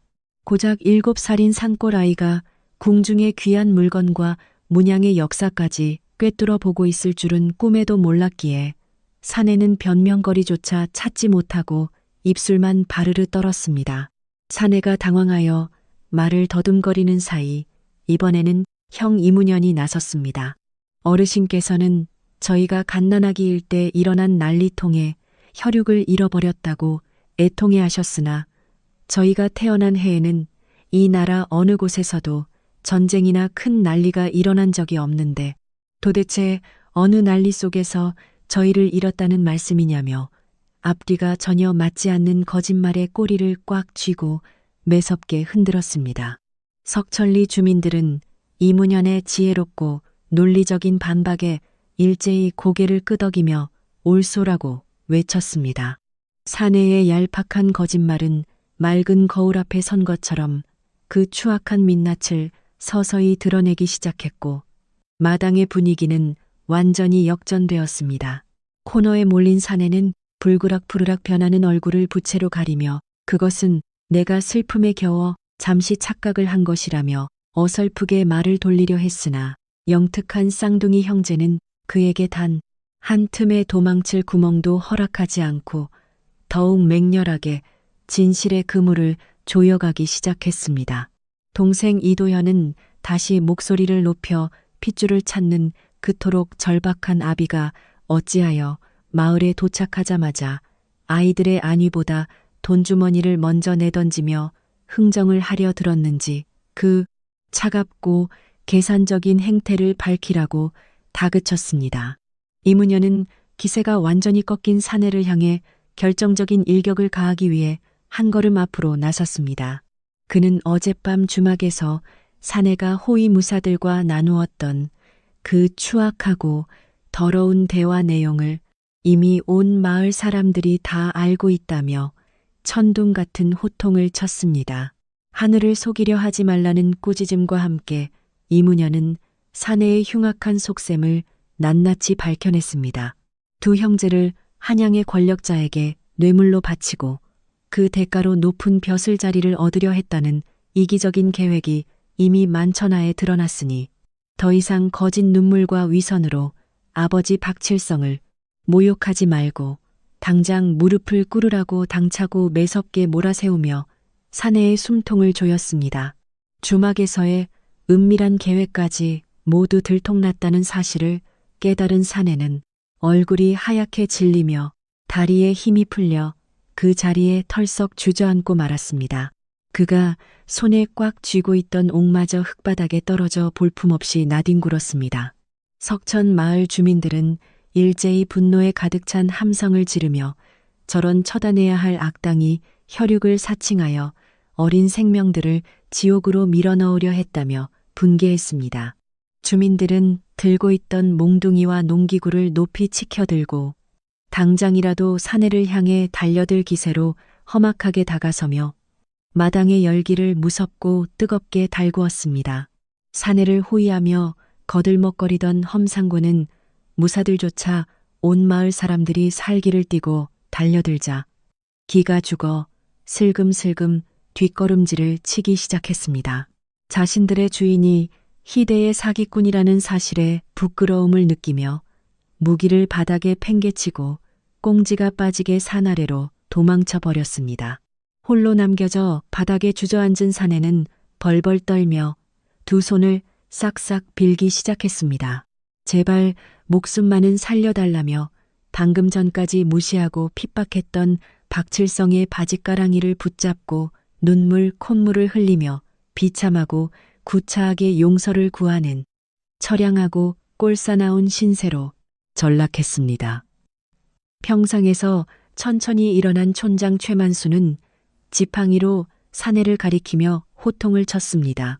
내 놈의 더러운 탐욕이 하늘을 찌르고 무고한 가족을 갈라놓으려 한 죄는 참으로 무겁지만 우리 마을 사람들은 피를 보는 것을 원치 않으니 당장 이 마을에서 떠나 다시는 얼씬도 하지 말라고 엄히 꾸짖었습니다.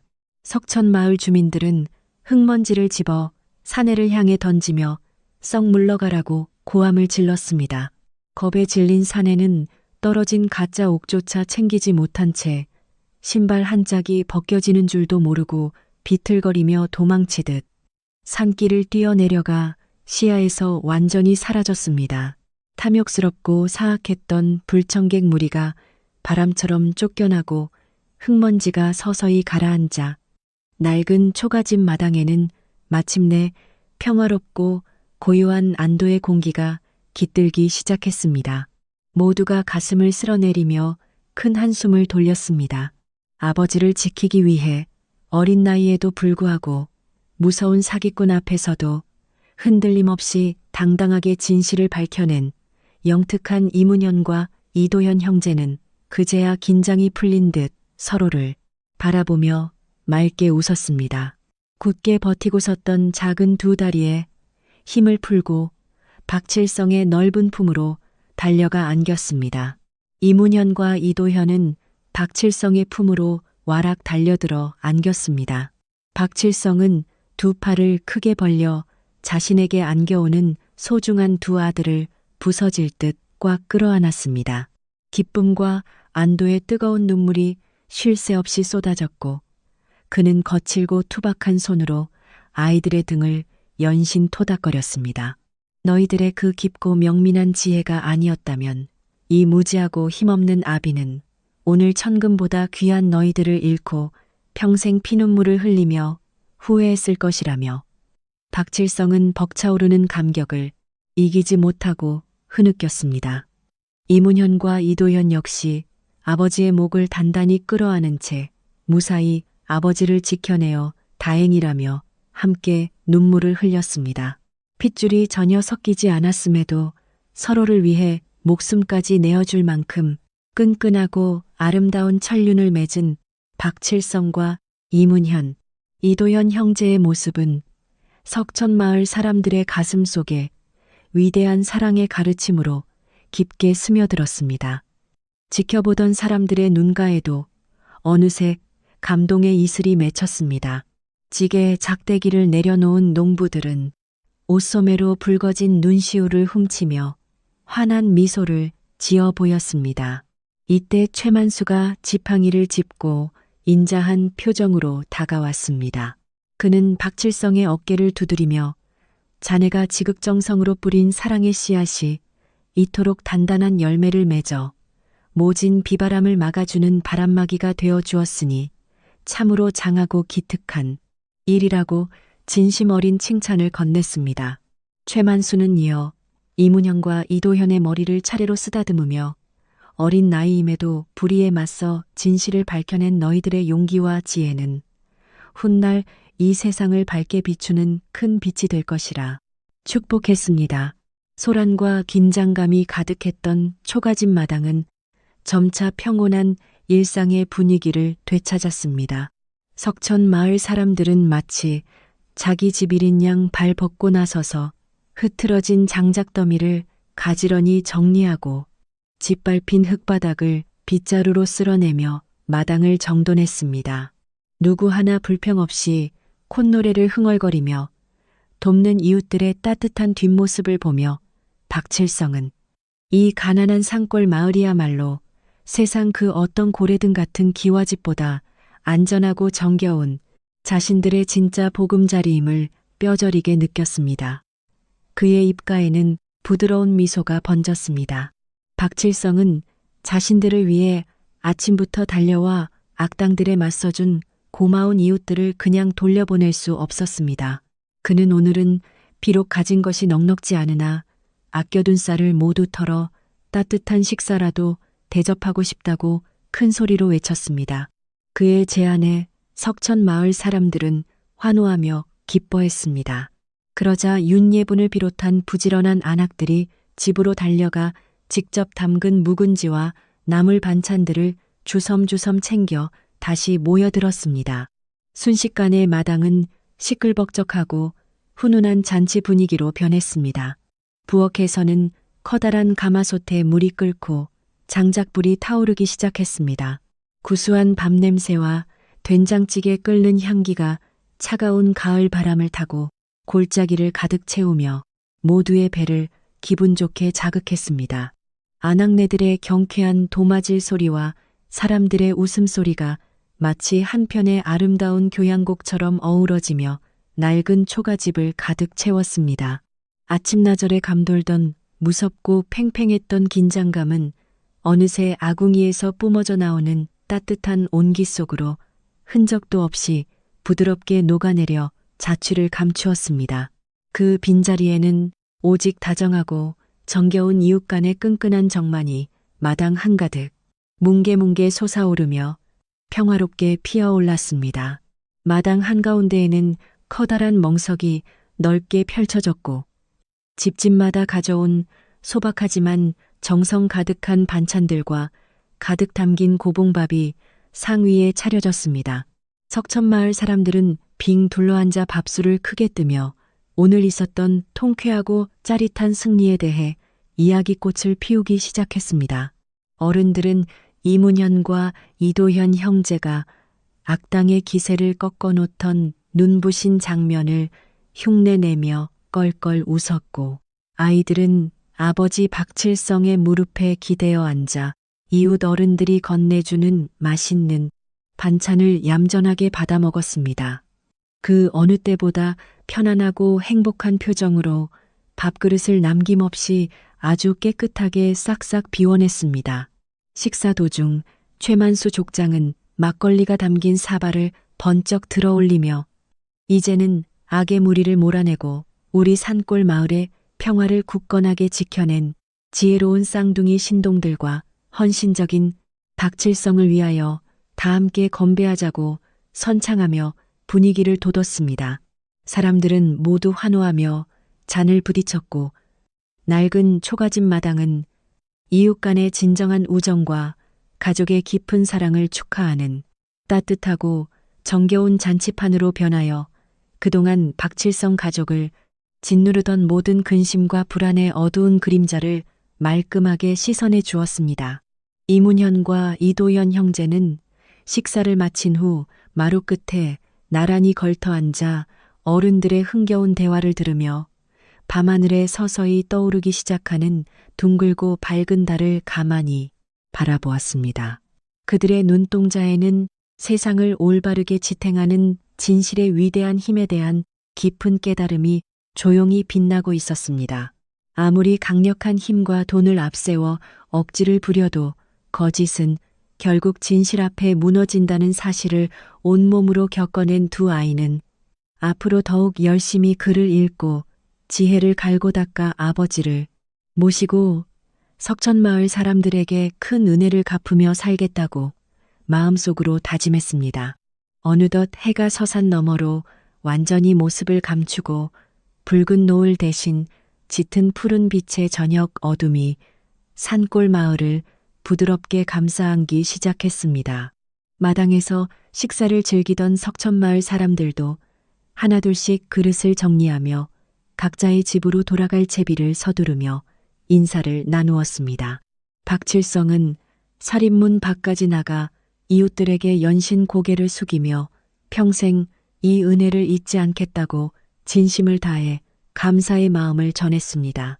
마을 사람들은 언제든 어려운 일이 생기면 다시 달려오겠다고 화답하며 산길을 따라 뿔뿔이 흩어져 따뜻한 저녁 풍경을 만들어냈습니다.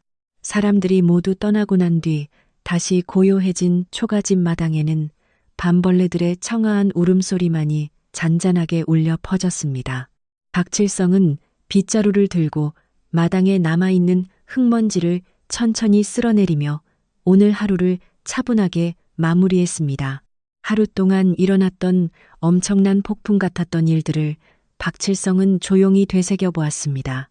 비록 몸은 피곤하고 고단했지만 그의 마음속에는 그 어느 때보다 깊고 평온한 안도감이 가득 차올랐으며 낡고 구멍난 초가집 지붕마저도 오늘따라 바람 하나 새어 들어오지 않을 만큼 무척이나 아늑하고 든든하게 느껴져 혼자서 빙그레 미소를 지었습니다. 방 안으로 들어간 박칠성은 호롱불을 밝히고 앉아있는 이문현과 이도현의 머리를 부드럽게 쓰다듬으며 오늘 너희들이 보여준 용기는 한 나라의 장군보다 더 훌륭했고 너희들의 지혜는 정승보다 더 깊었으니 이 아비는 평생 이 자랑스러운 마음을 가슴에 품고 살 것이라고 부드럽게 속삭였습니다.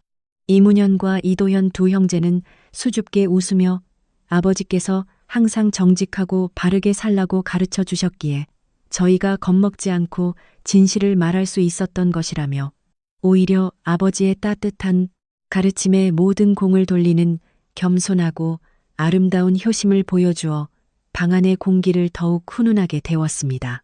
박칠성은 아이들의 작은 두 손을 굳은 살 박인 자신의 넓은 손으로 포개어 꼭 쥐고는 세상이 아무리 우리를 얕보고 흔들려 해도 우리가 이렇게 굳게 손을 맞잡고 진실한 마음으로 살아간다면 어떤 시련도 결코 우리를 갈라놓을 수 없을 것이라고 힘주어 말했습니다. 따뜻한 호롱불 불빛 아래 서로의 눈을 맞추며 미소 짓는 세 식구의 모습은 마치 세상의 모든 근심을 막아내는 튼튼하고 따뜻한 작은 성처럼 보였고 그 안에는 누구도 훔쳐갈 수 없는 단단하고 빛나는 평화가 깊게 뿌리를 내리고 있었습니다.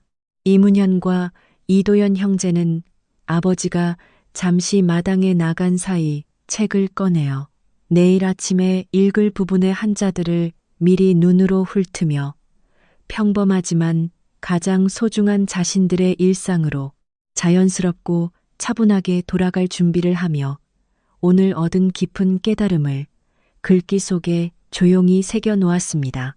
아버지가 피땀 흘려 구해다 준 낡은 책 속의 글자들이 오늘따라 유난히 더 밝고 선명하게 빛나는 것처럼 느껴졌고 형제는 이 지혜의 글들을 완벽하게 익혀 훗날 아버지를 호강시켜 드리고 세상에 도움을 주는 큰 인물이 되겠다는 꿈을 키워갔습니다. 마당으로 나간 박칠성은 부엌 아궁이에 남은 숯불이 잘 꺼졌는지 세심하게 확인하고 살인문을 단단히 걸어 잠근 뒤 맑은 밤하늘을 올려다보며 반짝이는 별들을 향해 오늘 우리 가족을 굽어 살펴주신 천지신명께 마음속 깊이 우러나오는 진실한 감사의 기도를 조용히 올렸습니다.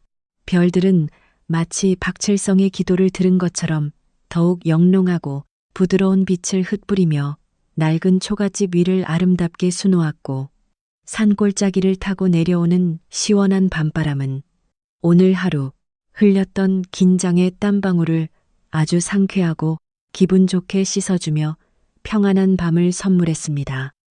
모든 일과를 마치고 방으로 돌아온 박칠성은 이문현, 이도현과 함께 나란히 이불을 덮고 누웠고 낮에 있었던 험악한 악당의 고함 소리와 번쩍이던 가짜 옥패의 기억은 이미 한낱 부질없는 꿈처럼 희미해져 더 이상 이들의 따뜻한 보금자리를 침범하지 못했습니다. 아이들의 고른 숨소리가 적막한 방 안을 규칙적으로 채우기 시작하자 박칠성 또한 오랫동안 짓눌러왔던 마음의 짐을 완전히 내려놓았습니다. 그는 비로소 가장 편안하고 깊은 단잠에 빠져들며 길고 고달팠던 하루를 평온하게 갈무리했습니다. 집안에는 오직 부드러운 정적만이 흐르고 있었습니다. 이토록 평화로운 밤이 깊어가는 동안 박칠성의 집에서 일어난 지혜롭고 통쾌한 승리의 무용담은 밤바람을 타고 산맥을 넘어 인근 마을로 끊임없이 번져나갔습니다. 이는 탐욕에 눈먼 자들에게는 준엄한 경고가 되었고 억울하고 힘없는 이들에게는 큰 용기와 희망을 주는 아름다운 전설로 자리 잡고 있었습니다. 비록 작고 누추한 오두막에서 비롯된 일이었으나 진실을 지키고자 했던 어린 이문현과 이도현의 용감하고 빛나는 지혜는 그 어떤 위대한 장군의 검보다 더 서슬퍼렇게 불의를 베어냈습니다. 이는 맑고 정의로운 세상을 만드는데 조용하면서도 강력한 울림을 남기며 사람들의 가슴을 따뜻하게 데워주었습니다. 이튿날 아침 해가 맑게 솟아오르자 석천마을은 언제 그런 거센 폭풍이 몰아쳤냐는 듯 다시 예전처럼 새들이 지저귀고 개울물이 청아한 소리를 내며 흐르는 고요한 일상의 모습으로 완전히 돌아왔습니다. 석천마을 주민들의 표정은 전보다 훨씬 밝고 여유로워졌습니다. 밭으로 향하는 농부들도 우물가에 모인 안악들도 모두 웃는 낯으로 인사를 나누며 어제 쫓겨난 그 사기꾼 놈이 아마 지금쯤은 심리 밖까지 도망쳐 다리가 부러져라 뛰고 있을 것이라며 통쾌한 농담을 주고받았습니다. 사람들은 맑은 아침의 상쾌한 공기를 가슴 깊이 들이마셨습니다. 이문현과 이도현 형제는 평소와 다름없이 일찍 일어나 마당을 깨끗하게 쓸었습니다. 그러고는 낡은 마루에 의젓하게 마주 앉아 낭낭하고 맑은 목소리로 천자문과 옛 성현들의 깊은 이치가 담긴 서책을 읽어 내려가기 시작했습니다. 그 소리는 고요한 산골 풍경에 평화로운 생명력을 불어넣었습니다. 박칠성은 마당 한쪽에서 지게를 수리하며 아이들의 글 읽는 소리를 자장가처럼 편안하게 감상했습니다. 그 부드러운 목소리가 마치 자신들의 보금자리를 외부의 악한 기운으로부터 겹겹이 보호해주는 보이지 않는 튼튼한 방패처럼 느껴져 마음이 무척이나 든든하고 행복했습니다. 이제 더 이상 헛된 욕심을 품고 이 평화로운 가족의 삶을 파괴하려는 불청객은 이 마을에 발을 들이지 못할 것입니다. 진실로 굳건하게 지켜낸 이 작은 초가집 안에는 오직 따뜻한 사랑과 끝없는 배움의 기쁨만이 영원히 가득 차오를 것이었습니다. 산바람이 부드럽게 문창호를 흔들고 지나가며 마당의 매화나무 가지를 살포시 어루만지는 고요한 풍경 속에서 아버지 박칠성과 두 아들의 깊은 유대감은 더욱 단단하게 뿌리를 내렸습니다. 이들은 앞으로 다가올 그 어떤 시련도 거뜬히 이겨낼 수 있는 큰 힘을 비축하고 있었습니다. 거센 폭풍우처럼 온 동네를 시끄럽게 휩쓸었던 소동이 완전히 막을 내리고 석천마을에는 예전보다 훨씬 더 평온한 아침이 눈부신 햇살과 함께 찾아왔습니다. 밭으로 향하던 석천마을 주민들은 약속이라도 한 듯 박칠성의 초가집 앞을 지날 때마다 걸음을 멈추고 마루에 앉아 의젓하게 글을 읽는 이문현과 이도현 형제를 향해 흐뭇한 미소를 지어 보였습니다. 석천마을 주민들의 얼굴에는 대견함이 가득한 미소가 번져 있었습니다. 혈연을 구실 삼아 억지를 부리던 사기꾼의 기세를 단숨에 제압해버린 7살 아이들의 눈부신 지혜와 당찬 용기는 마을 사람들의 가슴 속에 깊은 울림을 주었으며 끊이지 않는 칭송의 대상이 되었습니다.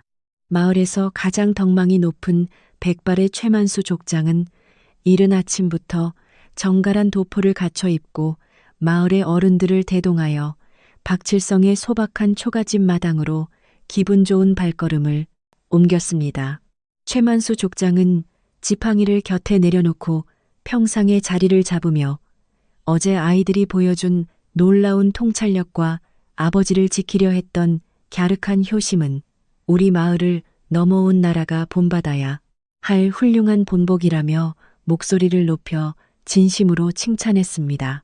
이문현과 이도현 형제는 최만수 족장의 과분한 칭찬에 거듭 고개를 숙였습니다. 형제는 그저 아버지가 평소 가르쳐 주신 대로 거짓에 맞서 바른 말을 했을 뿐이라며 예의 바르고 겸손하게 대답하여 지켜보는 어른들을 더욱 기쁘게 했습니다. 박칠성은 마을 어르신들이 자신의 아이들을 이토록 높이 평가하고 인정해주는 모습에 가슴이 벅차올라 다시금 눈시울이 붉어졌습니다. 하지만 이번에 흐른 눈물은 슬픔 때문이 아니라 더할 나위 없는 기쁨과 안도감이 담긴 따뜻한 눈물이었습니다. 가난하고 배운 것 없는 처지라 아이들에게 제대로 된 뒷바라지도 해주지 못해 늘 미안한 마음뿐이었는데 이처럼 온 동네의 축복과 사랑을 받으며 훌륭하게 자라준 아이들이 그저 하늘이 내려준 기적 같기만 했습니다. 박칠성은 거친 손으로 아이들의 등을 가만히 쓰다듬으며 앞으로도 절대 교만하지 말고 이웃의 은혜를 마음 깊이 새기며 세상의 보탬이 되는 따뜻한 사람으로 자라나야 한다고 거듭 당부하며 아버지로서의 깊은 사랑을 전했습니다. 윤예분을 비롯한 이웃 안악들과 농부들도 빈손으로 오지 않았습니다. 각자 집에서 정성껏 키운 싱싱한 채소와 귀한 달걀 몇 알을 바구니에 담아 들고 와 마루 위에 조심스럽게 올려놓으며 따뜻한 정을 나누어 주었습니다. 윤예부는 아이들이 밤늦게까지 글을 읽느라 눈이 상할까 걱정된다며 직접 짠 맑은 들기름 한 병을 건넸습니다. 호롱불을 밝힐 때 요긴하게 쓰라는 다정한 말에 박칠성은 연신 고개를 숙이며 고마움을 표했습니다. 어제까지만 해도 탐욕스러운 불청객들로 인해 숨이 막힐 듯 살벌하고 끔찍했던 마당이 하루아침에 이웃 간의 따뜻한 나눔과 정겨운 웃음꽃이 만발하는 세상에서 가장 평화롭고 아름다운 잔치판으로 다시 변해 있었습니다. 사람들의 칭찬과 쏟아지는 관심 속에서도 이문현과 이도현 형제는 조금도 우쭐대거나 들뜨지 않았습니다. 형제는 예전과 다름없이 자신들에게 주어진 하루의 소박한 일과를 묵묵하고 성실하게 이어나가며 어른스러운 듬직함을 보여주었습니다. 형인 이문현은 마당 한 구석에 쌓인 장작들을 크기별로 가지런히 정리하여 아버지가 나중에 불을 지피기 편하도록 세심하게 배려했고 동생인 이도현은 낡은 빗자루를 들고 구석구석 쌓인 먼지와 낙엽들을 깨끗하게 쓸어내며 집안을 아주 정갈하게 가꾸었습니다. 이처럼 비범한 재주를 가졌음에도 매사에 부지런하고 겸손한 이문현과 이도현 형제의 고운 심성을 지켜본 석천마을 주민들은 저 아이들이 훗날 얼마나 훌륭하고 큰 인물이 될지 벌써부터 기대가 된다며 입을 모아 흐뭇하게 이야기했습니다. 해가 중천으로 서서히 떠오르고 따뜻한 햇살이 초가집 지붕을 포근하게 감싸 안을 무렵 박칠성은 든든하게 아침 식사를 마치고 오랜만에 가벼운 마음으로 지게를 어깨에 짊어지며 산에 오를 준비를 마쳤습니다. 며칠 동안 이어진 끔찍한 소동 때문에 땔감을 제대로 구해오지 못해 텅 비어버린 헛간을 채우기 위해 그는 바지끈을 단단히 고쳐매고 아이들에게 다가가 오늘 해가 지기 전에는 꼭 돌아오겠다고 다정하게 말했습니다. 이문현과 이도현 형제는 나란히 서서 아버지의 옷깃을 반듯하게 여며드리고는 험한 산길에 돌부리를 조심하시라며 깍듯이 인사를 올렸고 박칠성은 환하게 웃으며 그 어느 때보다 힘차고 가벼운 발걸음으로 산길을 오르기 시작했습니다. 깊은 산속으로 들어선 박칠성은 맑고 시원한 산 공기를 가슴 깊이 들이마시며 며칠 동안 자신의 어깨를 무겁게 짓누르던 불안과 공포가 이제는 흔적조차 없이 아주 말끔하게 사라졌음을 온몸으로 시원하게 느꼈습니다. 평소보다 도끼질을 하는 손에 훨씬 더 강한 힘이 실렸고 두꺼운 참나무 장작들이 시원한 소리를 내며 적적 갈라질 때마다 그의 가슴 속에 맺혀 있던 묵은 체증이 완전히 씻겨 내려가는 듯한 상쾌함을 경험했습니다. 세상 그 어떤 고귀하고 높은 벼슬자리도 자신의 곁에서 맑게 웃어주는 두 아이의 미소와는 결코 바꿀 수 없다는 평범하고도 위대한 진리를 그는 땀을 흘리며 다시 한번 뼛속 깊이 뜨겁게 새겼습니다. 박칠성 아버지가 깊은 산속에서 부지런히 땀을 흘리며 땔감을 구하고 있는 동안 마당에 남은 이문현과 이도현 형제는 마루에 앉아 어제 미처 다 읽지 못했던 서책의 뒷부분을 낭랑한 목소리로 읽으며 지혜를 키워갔습니다. 어려운 한자가 나올 때면 형제가 서로 머리를 맞대고 뜻을 유추하며 깊은 이치를 토론했고 마당에 날아든 작은 산새들은 아이들의 책 읽는 소리가 마치 아름다운 노랫소리인 줄 아는지 처마 끝에 앉아 꼬리를 흔들며 지적이었습니다. 글 공부를 마친 후에는 텃밭의 잡초를 꼼꼼하게 뽑고 시들해진 채소에 맑은 우물물을 듬뿍 길어다 뿌려주며 아버지의 일손을 덜어드리기 위해 자신들의 작고 야무진 두 손을 쉴 새 없이 부지런히 움직였습니다. 어느덧 해가 서산 너머로 뉘엿뉘엿 저물어가고 온 세상을 붉게 물들이는 아름다운 저녁 노을이 산골 마을을 덮기 시작하자 부엌에서는 다시 모락모락 하얀 연기가 피어오르며 저녁 밥 짓는 냄새가 고소하게 퍼져나갔습니다. 형인 이문현은 아궁이 앞에 쭈그리고 앉아 부지런히 마른 장작을 밀어넣으며 불씨를 살려냈고 동생인 이도현은 이웃의 윤예분이 주신 귀한 달걀과 싱싱한 채소를 송송 썰어 넣어 먹음직스럽고 따뜻한 찌개를 정성껏 끓였습니다. 보글보글 끓어오르는 찌개의 구수한 내음과 가마솥 안에서 익어가는 하얀 쌀밥의 달큰한 향기가 낡고 비좁은 부엌 안을 가득 채웠습니다. 이는 오늘 하루도 무사히 넘겼다는 깊은 안도감과 더불어 고단했던 몸과 마음을 부드럽게 다독여주는 위로와도 같았습니다. 저 멀리 산기틀에서 무거운 나무짐을 한가득 등에 짊어진 박칠성이 연신 땀을 훔치며 천천히 마을로 내려오는 모습이 시야에 들어왔습니다. 부엌에서 저녁을 준비하던 이문현과 이도현 형제는 아버지가 나타나자마자 맨발로 마당을 가로질러 쏜살같이 달려가 아버지를 반갑게 맞이했습니다. 두 아이는 지게 양옆을 하나씩 붙잡고 낑낑거리며 그 무거운 나무짐을 함께 마당으로 옮겼습니다. 그러고는 얼른 수건을 가져와 박칠성의 이마에 송골송골 맺힌 굵은 땀방울을 정성껏 닦아주며 오늘 하루도 험한 산속에서 고생이 너무 많으셨다며 효심 가득한 인사를 올렸습니다. 박칠성은 아이들의 이토록 다정하고 살뜰한 보살핌에 몸에 쌓인 피로가 순식간에 눈 녹듯 사라지는 것을 느꼈습니다.